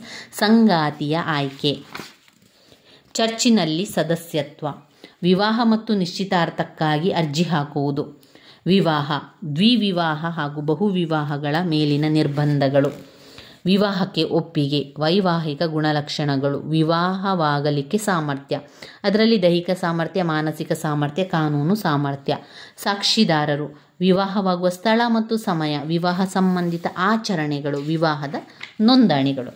ಇನ್ನು ಕ್ರೈಸ್ತರ ವಿವಾಹದ ಬಗೆಗಳನ್ನು ತಿಳ್ಕೊಳ್ಳೋ. ಅದರಲ್ಲಿ ಬೇರೆ ಬೇರೆ ವಿವಾಹವನ್ನು ಕಾಣಬಹುದು. ಮಿಶ್ರ ವಿವಾಹಗಳು, ಗೋಪ್ಯ ವಿವಾಹಗಳು, ಸಾಂಪ್ರದಾಯಿಕ ವಿವಾಹಗಳನ್ನು ಕಾಣಬಹುದು. ಕ್ರೈಸ್ತ ವಿವಾಹದಲ್ಲಿ ಬರುವಂಥದ್ದು ಮಿಶ್ರ ವಿವಾಹ, ಗೌಪ್ಯ ವಿವಾಹ ಹಾಗೆ ಸಾಂಪ್ರದಾಯಿಕ ವಿವಾಹ. ಇದರಲ್ಲಿ ಬರುವಂಥ ಮತ್ತೊಂದು ಪ್ರಶ್ನೆ, 1872 ಭಾರತೀಯ ಕ್ರೈಸ್ತ ವಿವಾಹದ ಕಾಯ್ದೆಯನ್ನು ವಿವರಿಸಿ ಅಂತ 5 ಅಂಕಕ್ಕೆ ಕೇಳಿದ್ದಾರೆ. 1872 ಭಾರತೀಯ ಕ್ರೈಸ್ತ ವಿವಾಹದ ಕಾಯ್ದೆ ಅಂದರೆ ಕ್ರೈಸ್ತರ ವಿವಾಹದಲ್ಲಿ ಕೆಲವೊಂದು ನಿಯಮಗಳನ್ನು ಆಚರಿಸಿ ವಿವಾಹ ಮಾಡಲಿಕ್ಕೆ ಇದೆ, ಅದನ್ನು ಅವರು ಕೇಳಿರುವಂಥದ್ದು. ಅದನ್ನು ಪಾಯಿಂಟ್ಸ್ ರೀತಿಯಲ್ಲಿ 7 ಪಾಯಿಂಟ್ಸ್ ಇದೆ, ಅದನ್ನೆಲ್ಲ ನಾವು ಬರಿತಾ ಹೋಗಬೇಕಾಗ್ತದೆ. ಯಾವ ರೀತಿ ಇದು ಅಂತ ಹೇಳಿದರೆ 1872 ಭಾರತೀಯ ಕ್ರೈಸ್ತ ವಿವಾಹದ ಕಾಯ್ದೆ ವಿವಾಹಕ್ಕೆ ಅರ್ಹರಾಗಿರುವ ಕ್ರೈಸ್ತರ ವರ್ಗಗಳನ್ನು ಈ ಕಾಯ್ದೆ ನಿರ್ಧರಿಸುತ್ತದೆ ಹಾಗೂ ಈ ಉದ್ದೇಶಗಳಿಗೋಸ್ಕರ ಪರವಾನಗಿಯನ್ನು ಕೂಡ ನೀಡುತ್ತದೆ. ಕೇಂದ್ರ ಹಾಗೂ ಪ್ರಾಂತೀಯ ಸರಕಾರಗಳೊಂದಿಗಿರುವ ಅಧಿಕಾರಗಳ ಅಡಿಯಲ್ಲಿ ಒಬ್ಬ ನೋಂದಾವಣಿ ಅಧಿಕಾರಿಯನ್ನು ರಿಜಿಸ್ಟರ್ ನೇಮಿಸಲಾಗುತ್ತದೆ. ಅಗತ್ಯ ಬಿದ್ದಲ್ಲಿ ನ್ಯಾಯಾಧೀಶರು ಈ ಕರ್ತವ್ಯಗಳನ್ನು ನೆರವೇರಿಸಬಹುದು. ಅದರಲ್ಲಿ 7 ಪಾಯಿಂಟ್ಸನ್ನು ಕಾಣ್ಬೋದು. 7 ಪಾಯಿಂಟ್ಸನ್ನು ಹೇಳ್ತಾ ಹೋಗ್ತೇನೆ, ಅರ್ಥ ಮಾಡ್ಕೊಳ್ಳಿ. ಇದು ಹಳೆಯ ಪ್ರಶ್ನೆ ಪತ್ರಿಕೆಯಲ್ಲಿ ಬಂದಿರುವಂತಹ ಪ್ರಶ್ನೆ, ಸರಿಯಾಗಿ ಅರ್ಥ ಮಾಡಿಕೊಂಡ್ರೆ ಬರಿತಾ ಹೋಗ್ಬೋದು. ಬೆಳಿಗ್ಗೆ 7 ಗಂಟೆಯಿಂದ ಪ್ರಾರಂಭಗೊಂಡು ಸಾಯಂಕಾಲ 7 ಗಂಟೆಯ ಒಳಗೆ ಯಾವುದೇ ಸಮಯದಲ್ಲಿ ಕ್ರೈಸ್ತರ ವಿವಾಹವನ್ನು ವಿಧಿವತ್ತವಾಗಿ ಆಚರಿಸಬಹುದೆಂದು ಈ ಕಾಯ್ದೆಯ 10ನೇ ವಿಧಿಯು ಘೋಷಿಸುತ್ತದೆ. 10ನೇ ವಿಧಿ ಏನೆಂತ ಘೋಷಿಸುತ್ತದೆ? ಬೆಳಿಗ್ಗೆ 7 ಗಂಟೆಯಿಂದ ರಾತ್ರಿ 7 ಗಂಟೆ ತನಕ ಯಾವಾಗ ಬೇಕಾದರೂ ವಿವಾಹದ ವಿಧಿಯನ್ನು ಆಚರಿಸಬಹುದು ಅಂತ ವಿಧಿ 10ನೇ ವಿಧಿಯಲ್ಲಿ ತಿಳಿಸುತ್ತದೆ. 2, ಚರ್ಚಿನಲ್ಲಿಯೇ ವಿವಾಹವು ವಿಧಿವತ್ತವಾಗಿ ನೆರವೇರಲು ಅವಕಾಶವನ್ನು ಕೊಡಲಾಗುತ್ತದೆ. ಅದು 11ನೇ ವಿಧಿಯಲ್ಲಿ ತಿಳಿಸುತ್ತದೆ. ಇನ್ನು 12ನೇ ವಿಧಿ 10, 11, 12, 13 ಇದೇ ರೀತಿಯಲ್ಲಿ ಬರ್ತದೆ ನೋಡಿ. ಇಲ್ಲಿ ತನಕ ಆಗಬೇಕಾದ್ರೆ 16ನೇ ವಿಧಿಯ ತನಕ ಅದು ಬರ್ತದೆ. ಈಗ 12ನೇ ವಿಧಿಯಲ್ಲಿ ವಧೂವರರಲ್ಲಿ ಯಾರಾದರೂ ಒಬ್ಬರು ವಿವಾಹದ ವಿಚಾರವನ್ನು ಪುರೋಹಿತರಿಗೆ ತಿಳಿಸಲು ಹಾಗೂ ಅನುಸೂಚಿತ ಸಂಖ್ಯೆ 1ರಲ್ಲಿ ಅರ್ಜಿಯನ್ನು ಭರ್ತಿ ಮಾಡಿ ನೀಡಲು ಕಾಯ್ದೆ 12ನೇ ವಿಧಿಯು ಅವಕಾಶವನ್ನು ನೀಡುತ್ತದೆ. 4ನೇದು, ವಿವಾಹದ ಪ್ರಕಟಣೆಗೆ ಕಾಯ್ದೆಯು 13ನೇ ವಿಧಿಯ ಪ್ರಕಾರ ಅವಕಾಶವನ್ನು ನೀಡುತ್ತದೆ. ವಿವಾಹಕ್ಕೆ ಪ್ರಕಟ ಮಾಡಬೇಕು. ಯಾವಾಗ? ಹಿಂದಿನ 3 ವಾರ, ಆದಿತ್ಯವಾರದಂದು ವಿವಾಹದ ಹಿಂದಿನ 3 ವಾರಗಳ ಪ್ರತಿ ಭಾನುವಾರ ಅದನ್ನು ಪ್ರಕಟಣೆ ಮಾಡಬೇಕು. ನಮಗೆ ವಿವಾಹವಿದೆ ಎನ್ನುವಂಥದ್ದನ್ನು ವಿವಾಹದ ಪ್ರಕಟಣೆಯನ್ನು ಮಾಡಬೇಕು. ಇನ್ನು ಖಾಸಗಿ ಸ್ಥಳದಲ್ಲಿ ವಿವಾಹವು ಶಾಸ್ತ್ರೋಕ್ತವಾಗಿ ಜರುಗಲು ಕಾಯ್ದೆಯ 14ನೇ ವಿಧಿಯು ಅವಕಾಶವನ್ನು ಮಾಡಿಕೊಡುತ್ತದೆ. ಇದರ ಬಗ್ಗೆ ಪ್ರಕಟಣೆಗೊಳ್ಳಲಿಕ್ಕೆ ಕ್ರಮ ಕೈಗೊಳ್ಳಲು ರಿಜಿಸ್ಟರ್ಗೆ ತಿಳಿಸಬೇಕು. ಇನ್ನು 6ನೇದು, ವಧೂವರರಲ್ಲಿ ಯಾರಾದರೂ ಒಬ್ಬರು ಅಪ್ರಾಪ್ತರಾಗಿದ್ದರಲ್ಲಿ, ಅಂದರೆ ಚಿಕ್ಕ ವಯಸ್ಸಿನವರಾಗಿದ್ದರೆ ಅಥವಾ ಇಬ್ಬರೂ ಅಪ್ರಾಪ್ತರಾಗಿದ್ದಲ್ಲಿ ಅಂಥ ಸಂದರ್ಭದಲ್ಲಿ ಅದನ್ನು ರಿಜಿಸ್ಟರ್ಗ ಗಮನಕ್ಕೆ ತರಬೇಕು ಮತ್ತು ಕಾಯ್ದೆಯ 15ನೇ ವಿಧಿ ನಿರ್ಬಂಧಿಸುತ್ತದೆ. 7ನೇದು, ಕಾಯ್ದೆಯ 16ನೇ ವಿಧಿಯ ಪ್ರಕಾರ ವಧೂವರರಲ್ಲಿ ಯಾರಾದರೊಬ್ಬರು ಅಪ್ರಾಪ್ತರಾಗಿದ್ದಲ್ಲಿ ಜನ್ಮದಾತರ ಸಮ್ಮತಿ ಅವಶ್ಯಕವಾಗಿರುವಂಥದ್ದು. ಇನ್ನು ಇದರಲ್ಲಿ ಕಾಯ್ದೆಯ 4ನೇ ಅಧ್ಯಾಯದಲ್ಲಿ ವಿವಾಹದ ನೋಂದಣಿಯನ್ನು ಮಾಡಲಾಗ್ತದೆ. ವಿವಾಹ ವ್ಯವಸ್ಥೆಗೆ ಸಂಬಂಧಿಸಿದ 38ರಿಂದ 59ರವರೆಗಿನ ಎಲ್ಲ ನಿಯಮಗಳು 5ನೇ ಅಧ್ಯಾಯದಲ್ಲಿ ನೀಡಲಾಗುತ್ತದೆ. 6ನೇ ಅಧ್ಯಾಯದಲ್ಲಿ ಸ್ಥಳೀಯ ಕ್ರೈಸ್ತರ ಬಗೆಗಿನ ನಿಯಮಗಳನ್ನು ವಿವರಿಸಲಾಗಿದೆ. ಸ್ಥಳೀಯ ಕ್ರೈಸ್ತರ ವಿವಾಹದಲ್ಲಿ ವಿವಾಹದ ಸಮಯದಲ್ಲಿ ಹುಡುಗಿಯ ವಯಸ್ಸು ಕ್ರಮವಾಗಿ 16 ವರ್ಷ ಹುಡುಗನಿಗೆ, 13 ವರ್ಷ ಹುಡುಗಿಗೆ ಹೆಚ್ಚಿರಬೇಕು. ವಿವಾಹದ ಸಮಯದಲ್ಲಿ ಪತಿಪತ್ನಿಯರು ಜೀವಂತವಿರುವಾಗ ಬೇರೆ ಪತಿಪತ್ನಿ ಇರಬಾರದು. ಇದರಿಂದಾಗಿ ದ್ವಿವಿವಾಹವು ಸಂಭವಿಸುವುದಿಲ್ಲ. ವಿವಾಹಕ್ಕೆ 2 ಸಾಕ್ಷಿದಾರರ ಅವಶ್ಯಕತೆ ಇದೆ. ರಿಜಿಸ್ಟರ್ ಅವರ ಮುಂದೆ ವಿವಾಹದ ಬಗೆಗೆ ಸಂಬಂಧಪಟ್ಟ ವಧೂವರರು ಪ್ರಮಾಣ ಮಾಡಬೇಕು. ಇದೆಲ್ಲ ಕೂಡ 1872ರ ಭಾರತೀಯ ಕ್ರೈಸ್ತ ವಿವಾಹದ ಕಾಯ್ದೆಯಲ್ಲಿ ಬರುವಂತಹ ವಿಚಾರಗಳಾಗಿದೆ.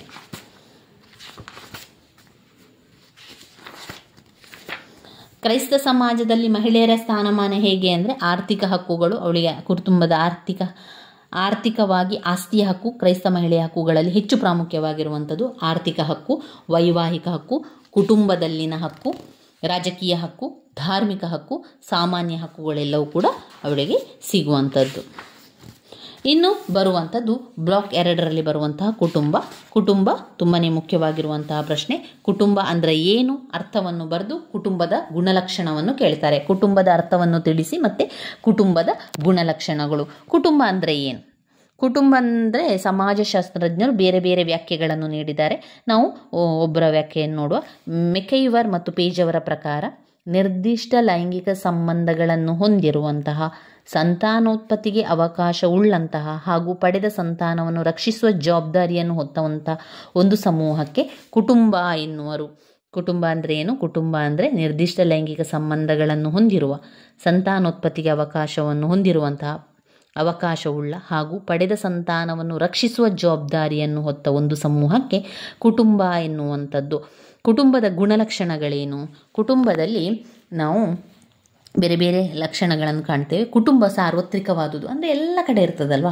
ಕುಟುಂಬ ಸಾರ್ವತ್ರಿಕವಾದುದು, ಕುಟುಂಬ ಭಾವನಾತ್ಮಕ ಆಧಾರವಾಗಿದೆ, ಕುಟುಂಬ ಚಿಕ್ಕ ಗಾತ್ರವನ್ನು ಹೊಂದಿದೆ, ಕುಟುಂಬ ಸದಸ್ಯರ ಹೊಣೆಗಾರಿಕೆಯನ್ನು ಹೊತ್ತಿದೆ, ಕುಟುಂಬ ಶಾಶ್ವತ ಮತ್ತು ಅಶಾಶ್ವತ ಸ್ವರೂಪ. ಕುಟುಂಬ ಎನ್ನುವಂಥದ್ದು ಶಾಶ್ವತ ಮತ್ತು ಅಶಾಶ್ವತ ಸ್ವರೂಪ. ಕುಟುಂಬವು ಸಾರ್ವತ್ರಿಕವಾದುದು, ಕುಟುಂಬ ಭಾವನಾತ್ಮಕ ಆಧಾರ, ಕುಟುಂಬ ಚಿಕ್ಕ ಗಾತ್ರವನ್ನು ಹೊಂದಿದೆ, ಕುಟುಂಬ ಸದಸ್ಯರ ಹೊಣೆಗಾರಿಕೆ ಹೊಂದಿದೆ, ಕುಟುಂಬ ಶಾಶ್ವತ ಮತ್ತು ಅಶಾಶ್ವತ ಸ್ವರೂಪವದ್ದು ಕೂಡ ಆಗಿರುವಂಥದ್ದನ್ನು ಕಾಣಬಹುದು. ಇನ್ನು ಕುಟುಂಬದ ಪ್ರಕಾರಗಳು: ಮಾತೃಪ್ರಧಾನ ಕುಟುಂಬ, ಪಿತೃಪ್ರಧಾನ ಕುಟುಂಬ, ಆಧುನಿಕ ಅಥವಾ ಅಣುಕುಟುಂಬವನ್ನು ಹೊಂದಿದೆ.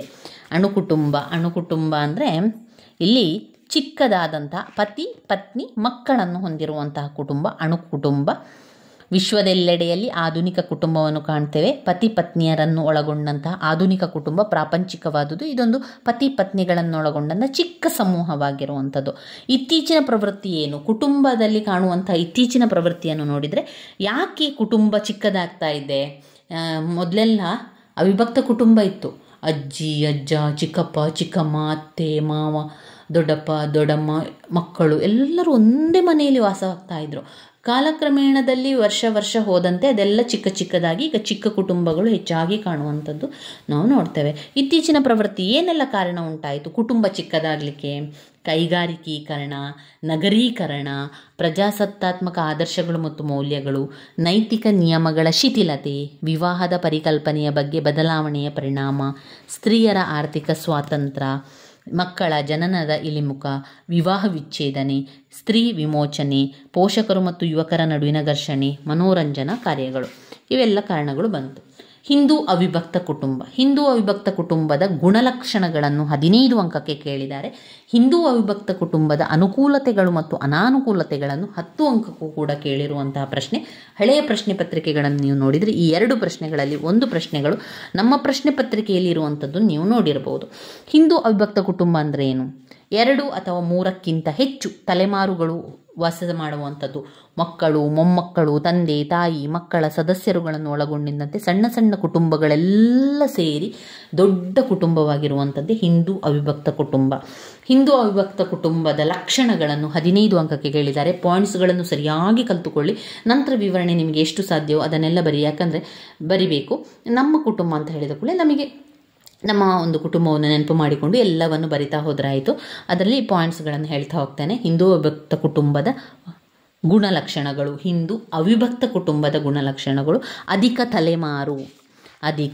ತಲೆಮಾರು, ಸಾಮಾನ್ಯ ನೆಲೆ, ಸಾಮಾನ್ಯ ಅಡುಗೆ ಮನೆ. ಅಂದರೆ ಅಷ್ಟು ಜನ ಇದ್ರೂ ಕೂಡ ಒಂದೇ ಅಡುಗೆ ಮನೆ ಇರ್ತದೆ, ಅದಕ್ಕೆ ಸಾಮಾನ್ಯ ಅಡುಗೆ ಮನೆ.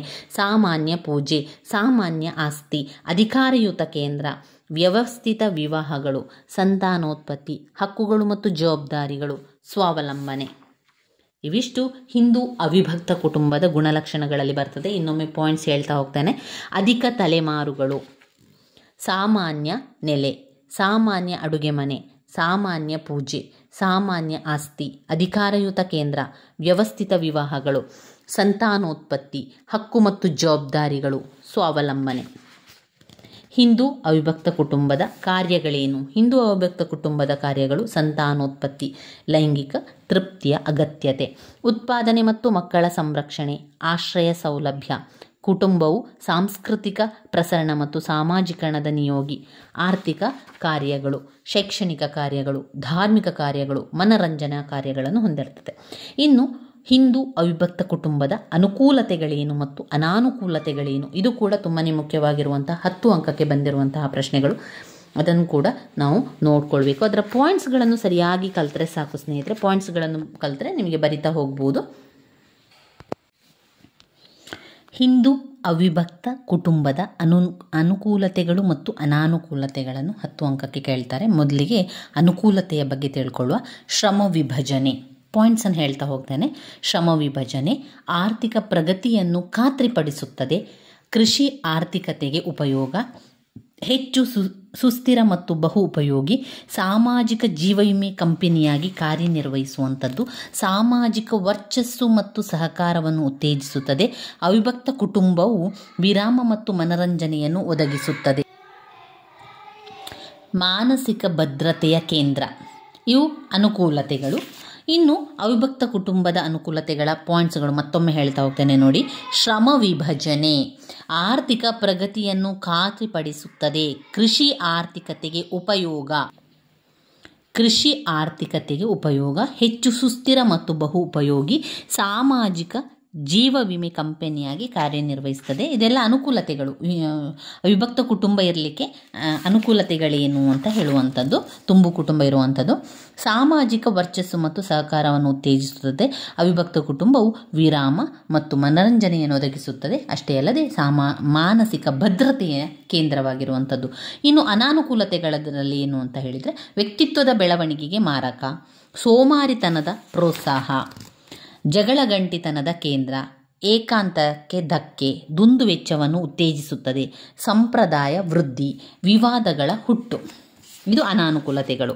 ವ್ಯಕ್ತಿತ್ವದ ಬೆಳವಣಿಗೆಗೆ ಮಾರಕ, ಸೋಮಾರಿತನದ ಪ್ರೋತ್ಸಾಹ, ಜಗಳಗಂಟೆತನದ ಕೇಂದ್ರ, ಏಕಾಂತಕ್ಕೆ ಧಕ್ಕೆ, ದುಂದುವೆಚ್ಚವನ್ನು ಉತ್ತೇಜಿಸುತ್ತದೆ, ಸಂಪ್ರದಾಯ ವೃದ್ಧಿ, ವಿರಾಮಗಳ ಹುಟ್ಟು.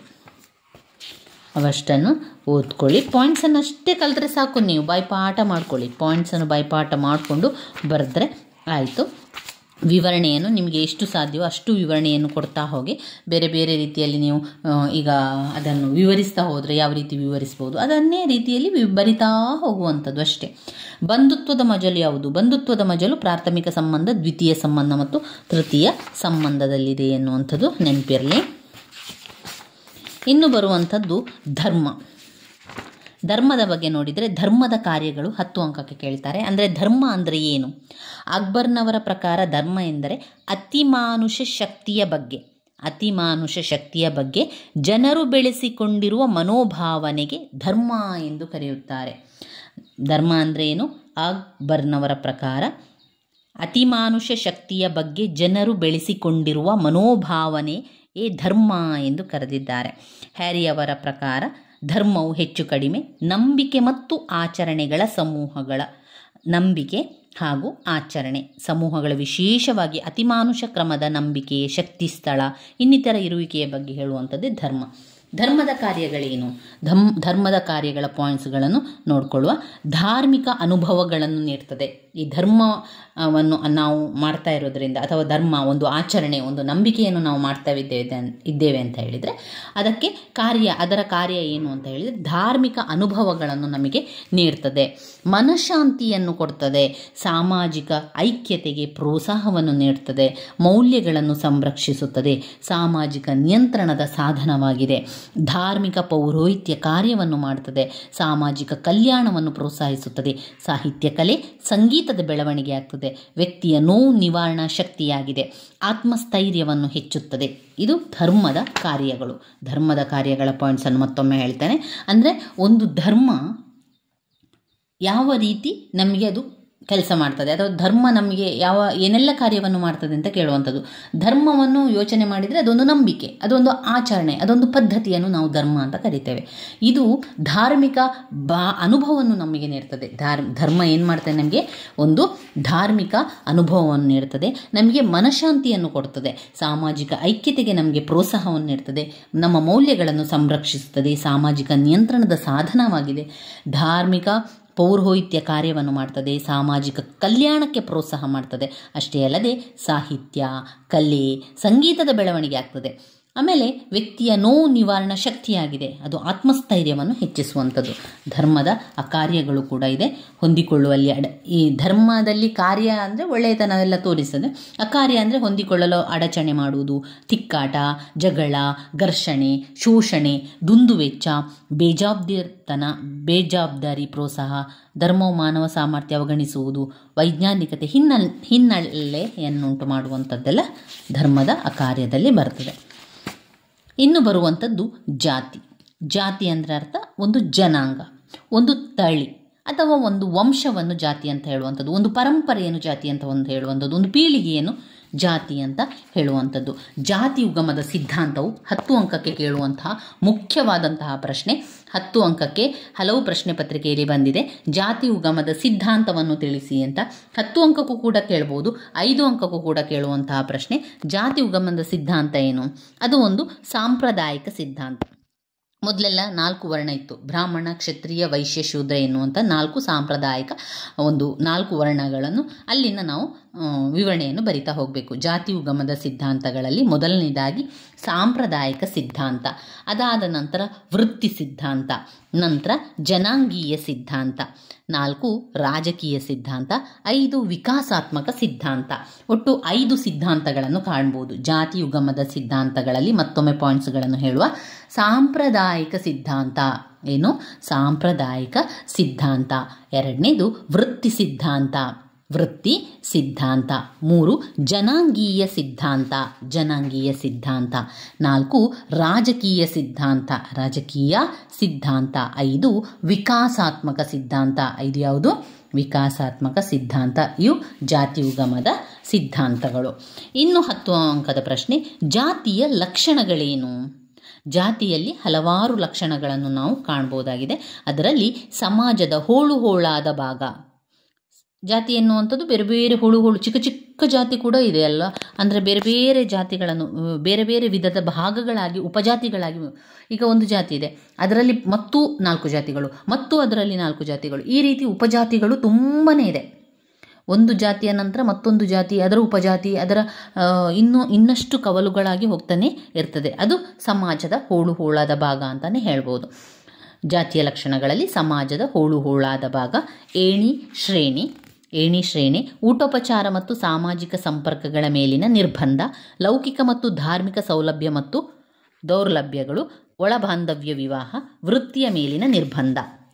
ಜಾತಿಯ ಲಕ್ಷಣಗಳ ಪಾಯಿಂಟ್ಸ್ ಮತ್ತೊಮ್ಮೆ ಹೇಳ್ತೇನೆ. ಸಮಾಜದ ಹೋಳು ಹೋಳಾದ ಭಾಗ, ಏಣಿ ಶ್ರೇಣಿ, ಊಟೋಪಚಾರ ಮತ್ತು ಸಾಮಾಜಿಕ ಸಂಪರ್ಕಗಳ ಮೇಲಿನ ನಿರ್ಬಂಧ, ಊಟೋಪಚಾರ ಮತ್ತು ಸಾಮಾಜಿಕ ಸಂಪರ್ಕಗಳ ಮೇಲಿನ ನಿರ್ಬಂಧ, ಲೌಕಿಕ ಮತ್ತು ಧಾರ್ಮಿಕ ಸೌಲಭ್ಯ ಮತ್ತು ದೌರ್ಬಲ್ಯಗಳು, ಲೌಕಿಕ ಮತ್ತು ಧಾರ್ಮಿಕ ಸೌಲಭ್ಯ ಮತ್ತು ದೌರ್ಬಲ್ಯಗಳು, ಒಳಬಾಂಧವ್ಯ ವಿವಾಹ, ವೃತ್ತಿಯ ಮೇಲಿನ ನಿರ್ಬಂಧಗಳು, ವೃತ್ತಿಯ ಮೇಲಿನ ನಿರ್ಬಂಧಗಳು. ಜಾತಿಯಲ್ಲಿನ ಬದಲಾವಣೆಗೆ ಕಾರಣವಾದ ಅಂಶಗಳೇನು? ಜಾತಿಯಲ್ಲಿನ ಬದಲಾವಣೆಗೆ ಕಾರಣವಾದಂಥ ಅಂಶಗಳನ್ನು 15 ಅಂಕಕ್ಕೆ ಕೇಳಿರುವಂತಹ ಪ್ರಶ್ನೆ. ಜಾತಿಯಲ್ಲಿನ ಬದಲಾವಣೆ, ಜಾತಿ ಬದಲಾವಣೆ ಆಗಲಿಕ್ಕೆ ಕಾರಣ ಏನು ಅಂದರೆ, 1 ಆಧುನಿಕ ಶಿಕ್ಷಣ, ಆಧುನಿಕ ಶಿಕ್ಷಣದಿಂದಾಗಿ ಬದಲಾವಣೆಯಾಗಿದೆ. ಕೈಗಾರಿಕೀಕರಣ ಮತ್ತು ಪಾಶ್ಚಿಮಾತ್ಯೀಕರಣ, ಕೈಗಾರಿಕೀಕರಣ ಮತ್ತು ಪಾಶ್ಚಿಮಾತ್ಯೀಕರಣದಿಂದ ಬದಲಾವಣೆಯಾಗಿದೆ. ಸಾರಿಗೆ ಮತ್ತು ಸಂಪರ್ಕದಿಂದ ಬದಲಾವಣೆಯಾಗಿದೆ. ಸಾಮಾಜಿಕ ಸುಧಾರಣಾ ಚಳುವಳಿಗಳಿಂದ ಬದಲಾವಣೆಯಾಗಿದೆ. ಸಾಮಾಜಿಕ ಶಾಸನಗಳು, ರಾಜಕೀಯ ಚಳುವಳಿಗಳು, ಸಾಮಾಜಿಕ ಶಾಸನಗಳು, ರಾಜಕೀಯ ಚಳುವಳಿಗಳಿಂದ ಬದಲಾದದನ್ನು ಕಾಣಬಹುದು. ಮತ್ತೊಮ್ಮೆ ಜಾತಿಯಲ್ಲಿನ ಬದಲಾವಣೆಗೆ ಕಾರಣವಾದಂತಹ ಅಂಶಗಳು ಆಧುನಿಕ ಶಿಕ್ಷಣ, ಕೈಗಾರಿಕೀಕರಣ, ಪಾಶ್ಚಿಮಾತ್ಯೀಕರಣ, ಸಾರಿಗೆ ಮತ್ತು ಸಂಪರ್ಕಗಳು, ಸಾಮಾಜಿಕ ಸುಧಾರಣಾ ಚಳುವಳಿಗಳು, ಸಾಮಾಜಿಕ ಶಾಸನಗಳು, ರಾಜಕೀಯ ಚಳುವಳಿಗಳು ಎನ್ನುವಂಥ ಪಾಯಿಂಟ್ಸ್ಗಳು ಅದರಲ್ಲಿ ಬರ್ತದೆ. ಇನ್ನು ನಾವು ನೋಡುವಂಥ ಮುಖ್ಯವಾದ ಪ್ರಶ್ನೆ, ರಿಪೀಟ್ ಆಗಿ ಬಂದಿರುವಂಥ ಪ್ರಶ್ನೆ, ಇಲ್ಲಿ ಒಂದು ಜಾತಿಯ ಜಾಗತೀಕರಣ ಅಂತ ಕೊಟ್ಟಿದ್ದಾರೆ. ಜಾಗತೀಕರಣ ಅಲ್ಲ, ಜಾತಿಯ ರಾಜಕೀಯಕರಣ, ಜಾತಿಯ ರಾಜಕೀಯ ಅಂತ ಇರುವಂಥದ್ದು. ಇದರಲ್ಲಿ ಮತದಾನದ ನಡವಳಿಕೆ, ಶಾಸನಾತ್ಮಕ ನಡವಳಿಕೆ, ಮಂತ್ರಿಗಳ ನೇಮಕ ಪೂರ್ಣಗೊಳ್ಳದಿರುವಿಕೆ, ಇದನ್ನೆಲ್ಲ ಹಾಕ್ತಾ ಹೋಗಬೇಕು. ರಾಜಕೀಯದ ಸಂಬಂಧಪಟ್ಟಂಥ ವಿಚಾರಗಳನ್ನು ಅದರಲ್ಲಿ ಬರಿತಾ ಹೋಗಿ. ಅಷ್ಟೊಂದು ಮುಖ್ಯವಾದ ಪ್ರಶ್ನೆ ಅಲ್ಲ ಅದು. ಇನ್ನು ಅನುಸೂಚಿತ ಜಾತಿ. ಅನುಸೂಚಿತ ಜಾತಿ ಏನು? ತಲೆಮಾರುಗಳಿಂದ ತುಳಿತಕ್ಕೆ ಒಳಗಾದ ಈ ಒಂದು ವ್ಯವಸ್ಥೆ ಅವಿಭಾಜ್ಯ ಅಂಗವಾದ ಅನುಸೂಚಿತ ಜಾತಿಯಲ್ಲಿ ಬರುವಂಥದ್ದು. ಇಲ್ಲಿ ನಾವು ನೋಡಿದರೆ ಅದರ ಅರ್ಥ ಏನು ಕೊಟ್ಟಿದ್ದಾರೆ? ಅನುಸೂಚಿತ ಜಾತಿ ಎನ್ನುವಂಥ ಅರ್ಥವನ್ನು ಅವರು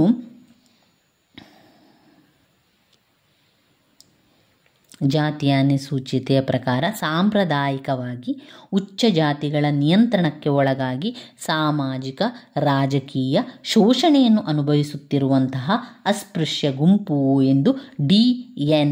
ಮಂಜುದಾರ್ರವರು ಅನುಸೂಚಿತ ಜಾತಿ ಎಂದು ವ್ಯಾಖ್ಯಾನಿಸಿದ್ದಾರೆ. ಸಾಂಪ್ರದಾಯಿಕವಾಗಿ ಉಚ್ಚ ಜಾತಿಗಳ ನಿಯಂತ್ರಣಕ್ಕೆ ಒಳಗಾಗಿ ಸಾಮಾಜಿಕ ರಾಜಕೀಯ ಶೋಷಣೆಯನ್ನು ಅನುಭವಿಸುತ್ತಿರುವಂತಹ ಅಸ್ಪೃಶ್ಯ ಗುಂಪು ಎಂದು ವ್ಯಾಖ್ಯಾನಿಸಿದ್ದಾರೆ.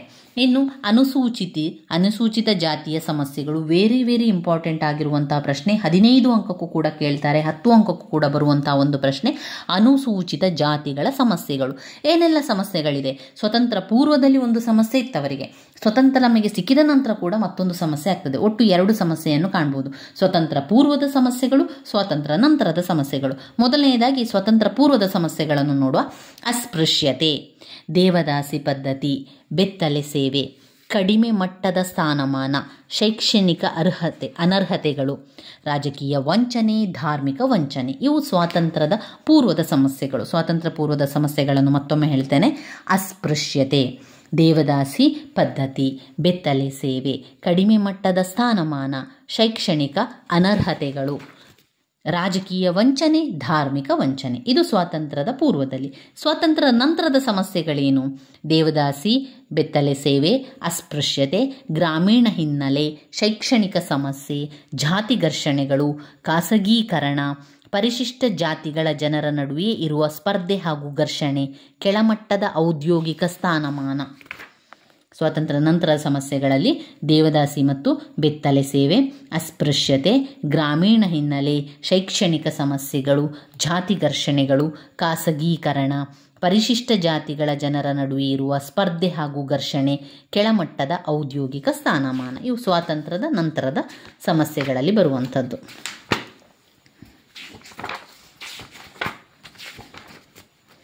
ಇನ್ನು ಅನುಸೂಚಿತ ಪಂಗಡದ ಸಮಸ್ಯೆ ಕೂಡ ತುಂಬಾ ಇಂಪಾರ್ಟೆಂಟ್ ಆಗಿರುವಂಥ ಪ್ರಶ್ನೆ. ಅನುಸೂಚಿತ ಜಾತಿಯ ಸಮಸ್ಯೆಗಳನ್ನು ಕೂಡ ಕೇಳ್ತಾರೆ, ಅನುಸೂಚಿತ ಪಂಗಡದ ಸಮಸ್ಯೆ ಕೂಡ ನಾವು ತಿಳ್ಕೊಳ್ಬೇಕು. ಅನುಸೂಚಿತ ಪಂಗಡ ಎಂಬ ಒಂದು ನಾಮಕರಣವನ್ನು ನಮ್ಮ ಸಂವಿಧಾನದ 342ನೇ ಅನುಚ್ಛೇದನವು ಮಾಡಿದೆ.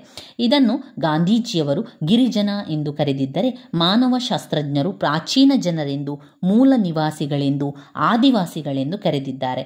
ಬೆಟ್ಟ, ಗುಡ್ಡ, ಕೊಳ್ಳಗಳಲ್ಲಿ, ಕಾಡುಗಳಲ್ಲಿ ವಾಸ ಮಾಡುವಂತಹ ಸಾಂಸ್ಕೃತಿಕ ವೈಶಿಷ್ಟ್ಯತೆಯನ್ನು ಉಳಿಸಿಕೊಂಡು ಬರುವ ಸರಳ ಸಮುದಾಯಗಳಿಗೆ ಬುಡಕಟ್ಟು ಅಥವಾ ಆದಿವಾಸಿ ಎಂದು ಕರೆಯುತ್ತಾರೆ. ಇಂತಹ ಆದಿವಾಸಿಗಳನ್ನು ನಮ್ಮ ಸರ್ಕಾರ ಗುರುತಿಸಿ ಅಭಿವೃದ್ಧಿಪಡಿಸುವುದಕ್ಕಾಗಿ ರಕ್ಷಣಾತ್ಮಕ ತಾರತಮ್ಯ ಕ್ರಮಗಳನ್ನು ವಿತರಿಸುವುದಕ್ಕಾಗಿ ಈ ಗುಂಪುಗಳ ಒಂದು ಪಟ್ಟಿಯನ್ನು ಸಿದ್ಧಪಡಿಸುತ್ತದೆ. ಈ ಒಂದು ಸಿದ್ಧಪಡಿಸಿದಂತಹ ಆದಿವಾಸಿ ಗುಂಪುಗಳಿಗೆ ಅನುಸೂಚಿತ ಪಂಗಡ ಅಂತ ಕರೆಯುವಂಥದ್ದು. ಅನುಸೂಚಿತ ಪಂಗಡಗಳ ಲಕ್ಷಣಗಳಲ್ಲಿ ಒಂದೇ ಹೆಸರು, ಒಂದೇ ಭಾಷೆ, ನಿರ್ದಿಷ್ಟ ಭೂಪ್ರದೇಶ, ಒಂದೇ ಬಗೆಯ ವಾಸದ ಮನೆಗಳು, ಒಳಬಾಂಧವ್ಯ, ಕಾಡು ಕಸುಬುಗಳು, ಸರಳ ಸ್ವಾವಲಂಬಿ ಜೀವನ, ಪ್ರಕೃತಿ ಪೂಜೆ, ವಿಶಿಷ್ಟ ಸಂಸ್ಕೃತಿ, ಸಾಂಪ್ರದಾಯಿಕ ಅಧಿಕಾರದ ರಚನೆಯನ್ನು ಹೊಂದಿದೆ. ಅನುಸೂಚಿತ ಪಂಗಡಗಳ ಸಮಸ್ಯೆಗಳನ್ನು ಕೇಳಿದ್ದಾರೆ ಹಳೆಯ ಪ್ರಶ್ನೆ ಪತ್ರಿಕೆಗಳಲ್ಲಿ. ಅನುಸೂಚಿತ ಜಾತಿ ಸಮಸ್ಯೆ ಹಾಗೆ ಅನುಸೂಚಿತ ಪಂಗಡಗಳ ಸಮಸ್ಯೆ ಕೂಡ ವೆರಿ ಇಂಪಾರ್ಟೆಂಟ್ ಆಗಿರುವಂತಹ ಪ್ರಶ್ನೆ. ಅವರ ಸಮಸ್ಯೆಗಳೇನು? ಎಲ್ಲರಿಗೂ ಕೂಡ ಒಂದೇ ರೀತಿಯ ಸಮಸ್ಯೆಗಳನ್ನೇ ನಾವಿಲ್ಲಿ ಕಾಣ್ಬೋದು. ಅನುಸೂಚಿತ ಜಾತಿಯವರಾದರೂ ಕೂಡ, ಅನುಸೂಚಿತ ಪಂಗಡವರಾದರೂ ಕೂಡ ಎಲ್ಲರೂ ಕೂಡ ಮನುಷ್ಯರೇ. ಎಲ್ಲರೂ ಕೂಡ ಎಲ್ಲ ಒಂದೇ ರೀತಿಯ ಸಮಸ್ಯೆಗಳನ್ನು ಪ್ರತಿಯೊಬ್ಬರು ಅನುಭವಿಸುವಂಥದ್ದು. ಅವರಿಗೆ ಶಿಕ್ಷಣ ಇಲ್ಲ, ಕುಡಿಯೋ ನೀರು ಇಲ್ಲ, ಧಾರ್ಮಿಕ ಒಂದು ಇದು ಹೋಗ್ಲಿಕ್ಕಿಲ್ಲ, ರಾಜಕೀಯದಲ್ಲಿ ಸ್ಥಾನಮಾನ ಇಲ್ಲ, ಅವರಿಗೆ ಆಸ್ತಿ ಇಲ್ಲ, ಆಮೇಲೆ ಅವರಿಗೆ ವಾಸಸ್ಥಳ ಇಲ್ಲ. ಈ ರೀತಿಯ ಸಮಸ್ಯೆಗಳೇ ಎಲ್ಲರಿಗೂ ಪ್ರತಿಯೊಬ್ಬರಿಗೂ ಇರುವಂಥದ್ದು. ಅವರಿಗೆ ಉದ್ಯೋಗ ಇಲ್ಲ. ಇದನ್ನೆಲ್ಲ ನಾವು ಬರಿತಾ ಹೋದರೆ ಆಯಿತು. ಆರೋಗ್ಯದ ಕುರಿತಾದ ಸಮಸ್ಯೆಗಳು, ಆರ್ಥಿಕ ಮುಗ್ಗಟ್ಟಿಗೆ ಸಂಬಂಧಿಸಿದ ಸಮಸ್ಯೆಗಳು, ಅಂದರೆ ಕೆಲಸ ಇಲ್ಲ, ಉದ್ಯೋಗ ಸಿಗ್ತಾ ಇಲ್ಲ, ಯಾಕಂದರೆ ಅವರು ವಿದ್ಯಾಭ್ಯಾಸ ಇಲ್ಲ. ಶೈಕ್ಷಣಿಕ ಸಮಸ್ಯೆಗಳು, ಅದನ್ನು ನಾವು ಎಲ್ಲದಲ್ಲಿ ಕೂಡ ಹಾಕ್ಕೊಳ್ಬೋದು. ಶೈಕ್ಷಣಿಕ ಸಮಸ್ಯೆಗಳು, ರಾಜಕೀಯ ಸಮಸ್ಯೆಗಳು, ಆರ್ಥಿಕ ಸಮಸ್ಯೆಗಳು, ಸಾಮಾಜಿಕ ಸಮಸ್ಯೆಗಳು, ಆರೋಗ್ಯದ ಸಮಸ್ಯೆಗಳು, ಅನಿಷ್ಟ ಸಂಪ್ರದಾಯಗಳು, ಪದ್ಧತಿಗಳು, ಇತರ ಸಮಸ್ಯೆಗಳು, ಅವರಿಗೆ ಯಾವುದೇ ರೀತಿಯ ಸಾರಿಗೆ ಸಂಪರ್ಕದ ಸೌಲಭ್ಯಗಳಿಲ್ಲ, ಅವರಿಗೆ ಒಂದು ವಿದ್ಯುತ್ ಶಕ್ತಿಯ ಸಮಸ್ಯೆಗಳು, ಆಮೇಲೆ ಆಹಾರ ಸಮಸ್ಯೆಗಳು, ಅವರದ್ದು ಒಂದು ಸಂಪ್ರದಾಯಗಳಿದೆ, ಅನಿಷ್ಟ ಸಂಪ್ರದಾಯಗಳು, ಮೂಢನಂಬಿಕೆಗಳು, ಆಚರಣೆಗಳು, ಇದೆಲ್ಲವೂ ಸೇರಿ ಅವರ ಒಂದು ಸಮಸ್ಯೆಗಳಾಗಿದೆ. ಜನರಲ್ ಆಗಿ ನೀವು ಅದನ್ನೆಲ್ಲ ಬರಿತಾ ಹೋಗ್ಬೋದು. ಅನುಸೂಚಿತ ಜಾತಿಯ ಸಮಸ್ಯೆಯನ್ನು ಕೇಳಿದ್ರು, ಅನುಸೂಚಿತ ಪಂಗಡದವರ ಸಮಸ್ಯೆ ಕೇಳಿದ್ರು, ಎಲ್ಲರಿಗೂ ಕೂಡ ಒಂದೇ ರೀತಿಯ ಸಮಸ್ಯೆಗಳನ್ನು ಬರಿತಾ ಹೋಗುವಂಥದ್ದು ಸ್ನೇಹಿತರೆ.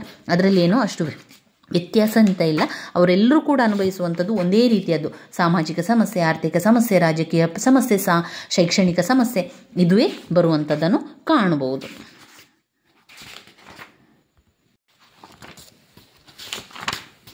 ಇನ್ನು ಯಾವುದು ಮುಖ್ಯವಾದ ಪ್ರಶ್ನೆಗಳು ಅಂತ ನೋಡುವ. ಮುಖ್ಯವಾದ ಪ್ರಶ್ನೆ ರಿಪೀಟಾಗಿ ಬಂದಿರುವಂಥ ಪ್ರಶ್ನೆನಷ್ಟೇ ಕಲಿತ್ರೆ ಸಾಕು ಸ್ನೇಹಿತರೆ. ಲಿಂಗ ವ್ಯವಸ್ಥೆ. ಲಿಂಗ ವ್ಯವಸ್ಥೆಯನ್ನು 5 ಅಂಕಕ್ಕೆ ಕೇಳ್ತಾರೆ. ಲಿಂಗ ಅಂದರೆ ಏನು? ಸ್ತ್ರೀ ಪುರುಷರ ನಡುವಿನ ಒಂದು ಜೈವಿಕ ಭಿನ್ನತೆಯನ್ನು ಲಿಂಗ ಅಂತ ಹೇಳುವಂಥದ್ದು. ಲಿಂಗ ವ್ಯವಸ್ಥೆ ಎನ್ನುವಂಥದ್ದು ಅದು ಜನಾಂಗ, ವರ್ಗ, ವಯಸ್ಸು, ಸಾಂಸ್ಥಿಕ ಚೌಕಟ್ಟನ್ನು ಮೀರಿದೆ ಎನ್ನುವಂಥದ್ದು. ಇಲ್ಲಿ ಡಾಕ್ಟರ್ ರಾಧಾಕೃಷ್ಣ ಅವರು ಹೇಳುವ ಪ್ರಕಾರ ಮಹಿಳೆಯರನ್ನು ಭೋಗದ ವಸ್ತುವಿನಂತೆ ಅಥವಾ ಸಂತೋಷವನ್ನು ನೀಡುವ ಸಾಧನದಂತೆ ನೋಡಬಾರದು. ಒಂದು ಮಹಿಳೆ, ಅವಳು ಒಬ್ಬಳು ಮಹಿಳೆ, ಕೌಟುಂಬಿಕ ಜವಾಬ್ದಾರಿಯನ್ನು ಹೊತ್ತಿದ್ದಾಳೆ. ಅವಳು ಮೊದಲ ಮತ್ತು ಅಗ್ರಮಾನವ ಜೀವಿಯಾಗಿದ್ದಾಳೆ. ಲಿಂಗ ವ್ಯವಸ್ಥೆಯ ಅಧ್ಯಯನವು ಸಮಾಜಶಾಸ್ತ್ರದ ಪಾತ್ರ, ಸಿದ್ಧಾಂತ, ಕಾರ್ಯಾತ್ಮಕವಾದ ಪ್ರಭಾವದಿಂದ ಉಗಮಗೊಂಡಿದೆ ಎಂದು ಹೇಳುವಂಥದ್ದು. ಇಲ್ಲಿ ಲಿಂಗ ವ್ಯವಸ್ಥೆಯನ್ನು ಅದು ಜನಾಂಗ, ವರ್ಗ, ವಯಸ್ಸು, ಸಾಂಸ್ಥಿಕ ಚೌಕಟ್ಟನ್ನು ಕೂಡ ಮೀರಿದೆ ಅಂತ ಹೇಳುವಂಥದ್ದು. ಜಾಗತಿಕ ದೃಷ್ಟಿಕೋನದಲ್ಲಿ ಲಿಂಗ ವ್ಯವಸ್ಥೆ ಸಂಸ್ಕೃತಿಯಲ್ಲಿ ಹೇಗೆ ಸಮ್ಮಿಳಿತವಾಗಿದೆ ಎಂಬುದನ್ನು ಅವರು ತಿಳಿಸಿ ಕೊಡುವಂಥದ್ದನ್ನು ಕಾಣ್ಬೋದು. ಲಿಂಗ ವ್ಯವಸ್ಥೆ ಎನ್ನುವಂಥ ವಿಚಾರ ಬಂದಾಗ ಇಲ್ಲಿ ಪಿತೃಪ್ರಧಾನ ವ್ಯವಸ್ಥೆ, ಮಾತೃಪ್ರಧಾನ ವ್ಯವಸ್ಥೆ ಅದನ್ನೆಲ್ಲ ಬರಿಬೇಕು. ಪಿತೃಪ್ರಧಾನ ವ್ಯವಸ್ಥೆಯಲ್ಲಿ ತಂದೆಯೇ ಪ್ರಮುಖ ಸ್ಥಾನವನ್ನು ಹೊಂದಿರುವಂಥದ್ದು. ಮಾತೃಪ್ರಧಾನ ವ್ಯವಸ್ಥೆಯಲ್ಲಿ ತಾಯಿಯೇ ಪ್ರಮುಖ ಸ್ಥಾನವನ್ನು ಹೊಂದಿರುವಂಥದ್ದು. ಲಿಂಗ ಮತ್ತು ಲಿಂಗ ವ್ಯವಸ್ಥೆ ಎನ್ನುವಂಥದ್ದು ಪುರುಷ ಮತ್ತು ಮಹಿಳೆಯರ ನಡುವಿನ ವ್ಯತ್ಯಾಸಗಳ ಜೈವಿಕ ತಳಹದಿ ಅಂತ ಹೇಳ್ತಾರೆ. ಸಾಮಾಜೀಕರಣ ಮತ್ತು ಲಿಂಗ ವ್ಯವಸ್ಥೆಯ ಪಾತ್ರವನ್ನು ಕಲ್ಪಿಸುವಂಥದ್ದು. ಲಿಂಗ ವ್ಯವಸ್ಥೆ ಗಂಡು ಹೆಣ್ಣಿನ ಬಗ್ಗೆ ತಾರತಮ್ಯವನ್ನು ಬರೆಯಿರಿ. ಗಂಡು ಹೆಣ್ಣು ಯಾವ ರೀತಿ ತಾರತಮ್ಯವನ್ನು ಮಾಡ್ತಾರೆ, ಚಿಕ್ಕ ವಯಸ್ಸಿನಿಂದ ಹಿಡಿದು ಸಮಾಜದಲ್ಲಿಯೂ ಕೂಡ ಒಂದು ಕುಟುಂಬ, ಒಂದು ಸಮಾಜ, ಒಂದು ಶಾಲೆ, ಒಂದು ಶಿಕ್ಷಣ ವ್ಯವಸ್ಥೆಯಲ್ಲಿರ್ಬೋದು, ಸಾಮಾಜಿಕವಾಗಿ ಆಗಿರ್ಬೋದು, ಯಾವ ರೀತಿ ಲಿಂಗ ವ್ಯವಸ್ಥೆಯನ್ನು ಮಾಡ್ತಾರೆ, ಲಿಂಗ ತಾರತಮ್ಯವನ್ನು ಯಾವ ರೀತಿ ಮಾಡ್ತಾರೆ, ಅದನ್ನೇ ನಾವು ಒಂದು ಜನರಲ್ ಆಗಿ ಬರಿತಾ ಹೋಗುವಂಥದ್ದು. ಇಲ್ಲಿ ಒಂದು ಹುಡುಗಿಯರು ಮೃದು ಸ್ವಭಾವ, ನಾಚಿಕೆ ಹಾಗೂ ಸೂಕ್ಷ್ಮ ಸ್ವಭಾವದವೆಂದು ನಿರೀಕ್ಷೆ ಮಾಡುವಂಥದ್ದು. ಈಗ ಯಾವುದಾದ್ರೂ ಒಂದು ಕೆಲಸ ಇರ್ತದೆ, ಅದರಲ್ಲಿ ಕಠಿಣವಾದ ಕೆಲಸ ಹುಡುಗರಿಗೆ ಅಂತ ನೀಡುವಂಥದ್ದು, ಮೃದುವಾದ ಕೆಲಸ, ಸಣ್ಣದಾದ ಚಿಕ್ಕದಾದ ಕೆಲಸ ಹುಡುಗಿಯರಿಗೆ ನೀಡುವಂಥದ್ದು. ಇದೆಲ್ಲ ಕೂಡ ಒಂದು ಲಿಂಗ ವ್ಯವಸ್ಥೆ, ಒಂದು ಲಿಂಗ ತಾರತಮ್ಯವನ್ನು ಮಾಡುವಂಥದ್ದು. ಅಂದರೆ ಹುಡುಗಿಯರಿಗೆ ಆ ಕೆಲಸ ಮಾಡಲಿಕ್ಕೆ ಆಗೋದಿಲ್ಲ, ಹುಡುಗರಿಗೆ ಆ ಕೆಲಸವನ್ನು ಮಾಡಲಿಕ್ಕೆ ಆಗ್ತದೆ, ಹುಡುಗರಿಗೆ ಇದು ಮಾಡಲಿಕ್ಕೆ ಆಗೋದಿಲ್ಲ. ಈ ರೀತಿಯಾಗಿ ತಾರತಮ್ಯವನ್ನು ಮಾಡುವಂಥದ್ದು ಇದೆಯಲ್ಲ, ಇದೆಲ್ಲ ಕೂಡ ಲಿಂಗ ವ್ಯವಸ್ಥೆ ಒಳಗೆ ಬರ್ತದೆ. ನಾವು ಅದನ್ನೆಲ್ಲ ಬರಿತಾ ಹೋಗಬೇಕು. ಸ್ತ್ರೀ ಪುರುಷರು ಎನ್ನುವಂಥ ಜೈವಿಕ ವರ್ಗಕ್ಕೆ ಸಮಾಜ ಹೆಚ್ಚಿನ ಒತ್ತಡವನ್ನು ಕೂಡ ಕೊಡ್ತದೆ. ಅಲ್ಲಿ ಪಿತೃಪ್ರಧಾನ ವ್ಯವಸ್ಥೆ, ಮಾತೃಪ್ರಧಾನ ವ್ಯವಸ್ಥೆ ಅದನ್ನೆಲ್ಲ ಕೂಡ ಬರಿತಾ ಹೋಗಬೇಕು. ಕುಟುಂಬದಲ್ಲಿನ ಉತ್ಪಾದನಾ ಸಂಬಂಧ, ವೇತನದ ಕೆಲಸ, ಪುರುಷರ ಒಂದು ಹಿಂಸೆ ಮಾಡುವಂಥದ್ದು, ಲೈಂಗಿಕತೆಯಲ್ಲಿ ಪಿತೃಪ್ರಧಾನ ಸಂಬಂಧ, ಪಿತೃಪ್ರಧಾನ ರಾಜ್ಯ, ಹೀಗೆ ನಾವು ಮಾತೃಪ್ರಧಾನವನ್ನು ಕೂಡ ಬರೆಯುವಂಥದ್ದು. ಇದನ್ನೆಲ್ಲ ನಾವು ಲಿಂಗ ವ್ಯವಸ್ಥೆಯಲ್ಲಿ ಬರೀಬೇಕಾಗ್ತದೆ. ಲಿಂಗ ವ್ಯವಸ್ಥೆಯ ಶ್ರಮ ವಿಭಜನೆ ಬಗ್ಗೆ ಕೇಳ್ತಾರೆ. ಲಿಂಗ ವ್ಯವಸ್ಥೆಯ ಶ್ರಮ ವಿಭಜನೆಯ ಬಗ್ಗೆ ಹೇಳಿದಾಗ ಮಹಿಳೆಯರ ಕೆಲಸಗಳನ್ನು ಸೂಚಿಸಲು ಬಳಸಲಾಗ್ತದೆ. ಪುರುಷರ ಕೆಲಸಕ್ಕಿಂತ ಮಹಿಳೆಯರ ಕೆಲಸ ಕಡಿಮೆ ಪ್ರಾಮುಖ್ಯತೆಯನ್ನು ಪಡೆಯುತ್ತದೆ ಎನ್ನುವಂಥದ್ದು. ಬೇಟೆಯಾಡುವ ಹಂತದ ವಿಕಾಸದಲ್ಲಿ ಗಮನಿಸುವುದಾದರೆ ಪುರುಷರು ಬೇಟೆಯಾಡುವುದು, ಮಹಿಳೆಯರು ಮನೆಯಲ್ಲಿ ಇದ್ದು ಮಕ್ಕಳ ಲಾಲನೆ ಪಾಲನೆ, ಅಡಿಗೆ ಕೆಲಸಗಳನ್ನು ಮಾಡುವಂಥದ್ದನ್ನು ಕಾಣ್ಬೋದು. ಪಿತೃಪ್ರಧಾನ ವ್ಯವಸ್ಥೆ ಪುರುಷ ಪ್ರಧಾನತೆಯನ್ನು ತೋರಿಸಿಕೊಡ್ತದೆ. ಇದರಲ್ಲಿ ನಾವು 3 ರೀತಿಯಲ್ಲಿ ದುಡಿಮೆ, ಅಧಿಕಾರ, ವೈಯಕ್ತಿಕತೆ ಮತ್ತು ಲೈಂಗಿಕ ಸಂಬಂಧ ಇದನ್ನೆಲ್ಲ ನಾವು ಲಿಂಗ ವ್ಯವಸ್ಥೆಯ ಶ್ರಮ ವಿಭಜನೆಯಲ್ಲಿ ಹಾಕಬೇಕು. ಯಾವ ರೀತಿ ಕೆಲಸಗಳನ್ನೆಲ್ಲ ವಿಭಾಗ ಮಾಡ್ತಾ ಇದ್ರು ಅಂತ ಹೇಳಿಕೊಂಡು, ಮಕ್ಕಳ ಲಾಲನೆ ಪಾಲನೆಯನ್ನು ಮಾಡೋದು ಮಹಿಳೆಯರಿಗೆ ಅಂತ ಇರ್ತಾ ಇತ್ತು. ಪುರುಷರು ದೈಹಿಕವಾಗಿ ಬಲಾಢ್ಯರಿದ್ದು ಶಕ್ತಿ ಸಾಮರ್ಥ್ಯವನ್ನು ಹೊಂದಿದ್ದರೆ ಮಹಿಳೆಯರು ಗರ್ಭಧಾರಣೆ ಮಾಡುವಂಥದ್ದು, ಉಪಚಾರವನ್ನು ಮಾಡುವಂಥದ್ದು, ಪುನರುತ್ಪಾದನೆ ಮಾಡುವಂಥದ್ದು ಪಾತ್ರಗಳಲ್ಲಿ ಅವರದ್ದಿರ್ತದೆ. ಈ ರೀತಿಯಾಗಿ ಎಲ್ಲವನ್ನು ಕೂಡ ಶ್ರಮ ವಿಭಜನೆಯನ್ನು ಕೂಡ ವ್ಯತ್ಯಾಸವನ್ನು ಬರಿತಾ ಹೋಗೋದು. ಇದರಲ್ಲಿ ನಾವು ಜನರಲ್ ಆಗಿ ಎಲ್ಲವನ್ನು ಕೂಡ ಬರಿತಾ ಹೋದರೆ ಆಯಿತು. ಇನ್ನು ಅದರ ಸಿದ್ಧಾಂತಗಳು, ಸ್ತ್ರೀವಾದದ 4 ವರ್ಗೀಕರಣವನ್ನು ಮಾಡಿದ್ದಾರೆ.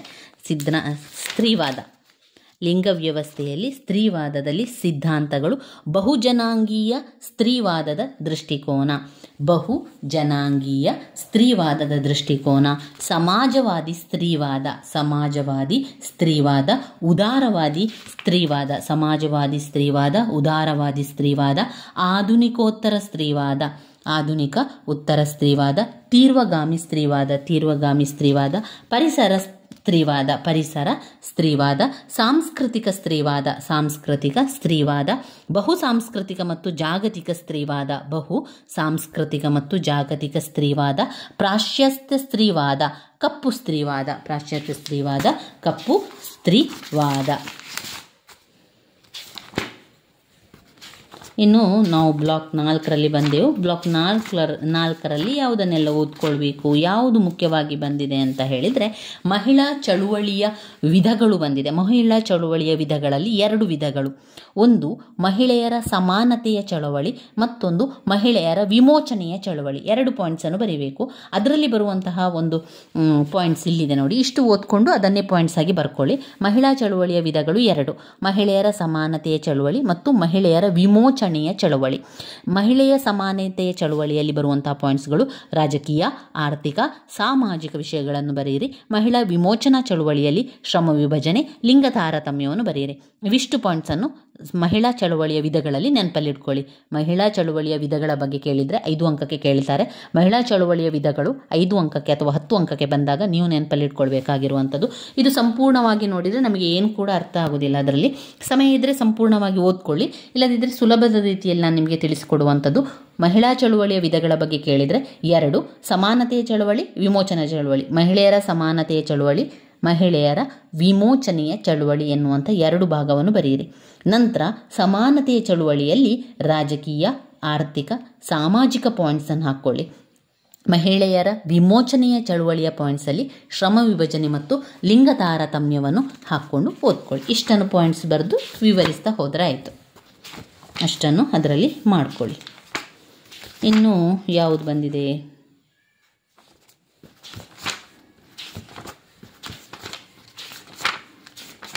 ಸಾಮಾಜಿಕ ಚಳುವಳಿ ಯಾವುದಾದ್ರೂ ಇದೆಯಾ ನೋಡ್ಕೊಳ್ಬೇಕು. ಇಂಪಾರ್ಟೆಂಟ್ ಇದ್ದರೆ ಮಾತ್ರ ನೋಡಿಕೊಂಡ್ರೆ ಸಾಕು. ಆಮೇಲೆ ಇದು ಸಮಾಜಶಾಸ್ತ್ರವು ತುಂಬಾ ಪುಟ ಇರುವಂಥ ಒಂದು ಪುಸ್ತಕ ಆಗಿರೋದ್ರಿಂದ ತುಂಬಾ ಪ್ರಶ್ನೆಗಳಿದೆ, ತುಂಬಾ ವಿಷಯಗಳು ಇದರಲ್ಲಿ ಇದೆ.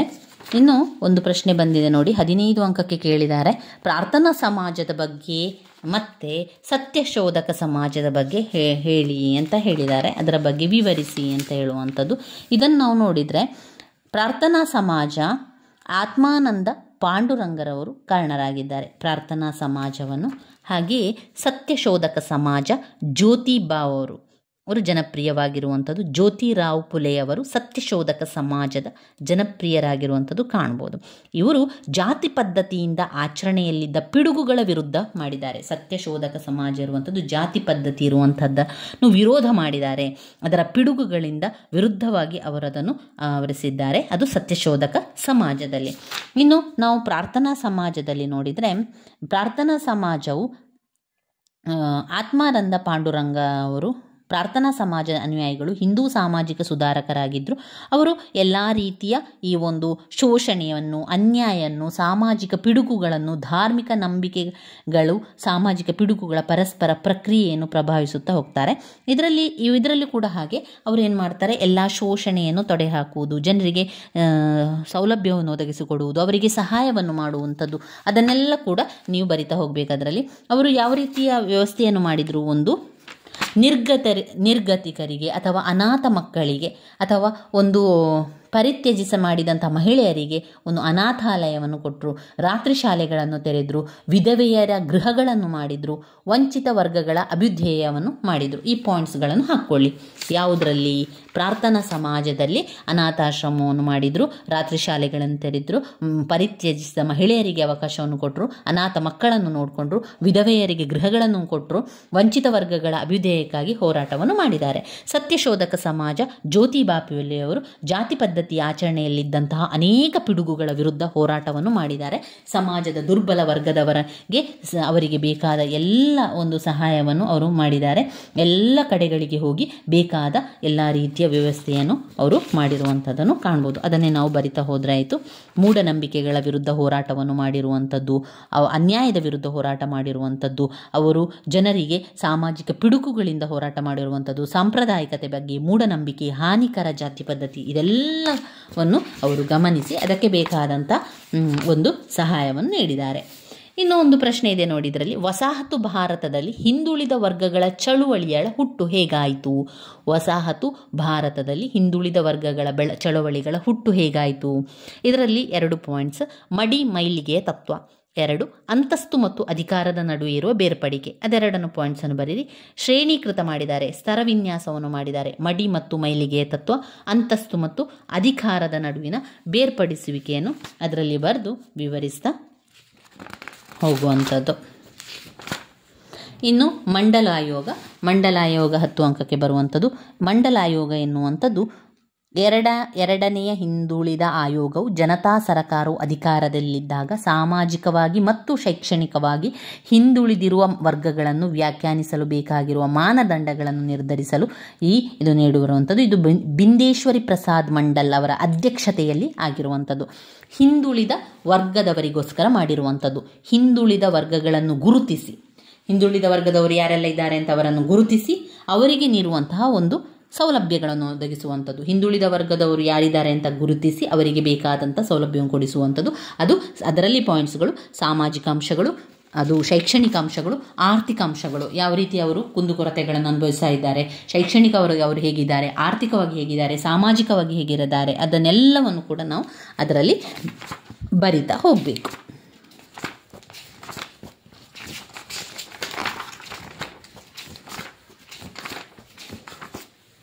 ಇನ್ನು ಬರುವಂಥದ್ದು ಜಾಗತೀಕರಣ. ಜಾಗತೀಕರಣ ಎಂದರೆ ಸಾಮಾಜಿಕ ಬದಲಾವಣೆಯ ಒಂದು ಪ್ರಕ್ರಿಯೆ ಇದೆಯಲ್ಲ, ಸಮಾಜದ ಬದಲಾವಣೆಯ ಪ್ರಕ್ರಿಯೆಯನ್ನು ಜಾಗತೀಕರಣ ಅಂತ ಹೇಳ್ತೇವೆ. ಒಂದು ಪ್ರಕ್ರಿಯೆ, ಅಲ್ಲಿ ರಾಜಕೀಯ, ಸಾಮಾಜಿಕ, ಆರ್ಥಿಕ, ಸಾಂಸ್ಕೃತಿಕ ಸಂಬಂಧಗಳು ಜಾಗತಿಕ ಮಟ್ಟದಲ್ಲಿ ಏರಿಕೆಯಾಗುವುದು ಹಾಗೂ ಅದು ವ್ಯಕ್ತಿ, ಸ್ಥಳೀಯ ಅನುಭವ ಮತ್ತು ದೈನಂದಿನ ಬದುಕಿನ ಮೇಲೆ ಅಗಾಧ ಪರಿಣಾಮವನ್ನು ಬೀರುವಂಥದ್ದು ಜಾಗತೀಕರಣ. ಜಾಗತೀಕರಣದ ಕಾರಣಗಳು ಅಂತಾರಾಷ್ಟ್ರೀಯ, ತಂತ್ರಜ್ಞಾನ, ಉದಾರೀಕರಣ, ಸಾರ್ವತ್ರೀಕರಣ, ಆಧುನೀಕರಣ, ಪ್ರಾದೇಶಿಕ ಸ್ಥಿತ್ಯಂತರ, ಇದನ್ನೆಲ್ಲವನ್ನು ಕೂಡ ನಾವು ಅದರೊಳಗೆ ಹಾಕಬೇಕು. ಜಾಗತೀಕರಣದ ಬಗ್ಗೆ ಹಾಕಬೇಕಾದ್ರೆ ಹಾಕಬೇಕು. ಅಂತಾರಾಷ್ಟ್ರೀಕರಣ, ಉದಾರೀಕರಣ, ಸಾರ್ವತ್ರೀಕರಣ, ಆಧುನೀಕರಣ, ಪ್ರಾದೇಶಿಕ ಸ್ಥಿತ್ಯಂತರದ ಬಗ್ಗೆ ಹಾಕ್ತಾ ಹೋಗಬೇಕು. ನೋಡಿ, ಇಲ್ಲಿ ಕೆಲವೊಂದು ಹಳೆಯ ಪ್ರಶ್ನೆ ಪತ್ರಿಕೆಗಳಲ್ಲಿ ಬಂದಿರುವಂತಹ ಮುಖ್ಯವಾದ ಪ್ರಶ್ನೆಗಳನ್ನು ಬರ್ಕೊಂಡಿದ್ದೇನೆ ನೋಡಿ. ಇದೆಲ್ಲ ಕೂಡ ನಾವೀಗ ವಿವರಿಸಿರುವಂಥದ್ದು, ಇದೆಲ್ಲ ಕೂಡ ನಾವೀಗ ಪಾಯಿಂಟ್ಸ್ಗಳನ್ನು ಇದನ್ನೆಲ್ಲ ಹೇಳ್ಕೊಂಡಿದ್ದೇವೆ. ಇದೆಲ್ಲ ಕೂಡ ನಮ್ಮ ದ್ವಿತೀಯ BA ಸಮಾಜಶಾಸ್ತ್ರದಲ್ಲಿ ಬರುವಂತಹ ಮುಖ್ಯವಾದಂತಹ ಪ್ರಶ್ನೆಗಳು ಸ್ನೇಹಿತರೆ. ಹಲವು ಬಾರಿ ಪ್ರಶ್ನೆ ಪತ್ರಿಕೆಯಲ್ಲಿ ರಿಪೀಟ್ ಬಂದಿರುವಂತಹ ಪ್ರಶ್ನೆಗಳು. ಪಾಯಿಂಟ್ಸ್ಗಳನ್ನು ಸರಿಯಾಗಿ ಬಾಯಿಪಾಠ ಮಾಡಿ ಆದರೂ ಕಲಿಯಿರಿ ಸ್ನೇಹಿತರೆ.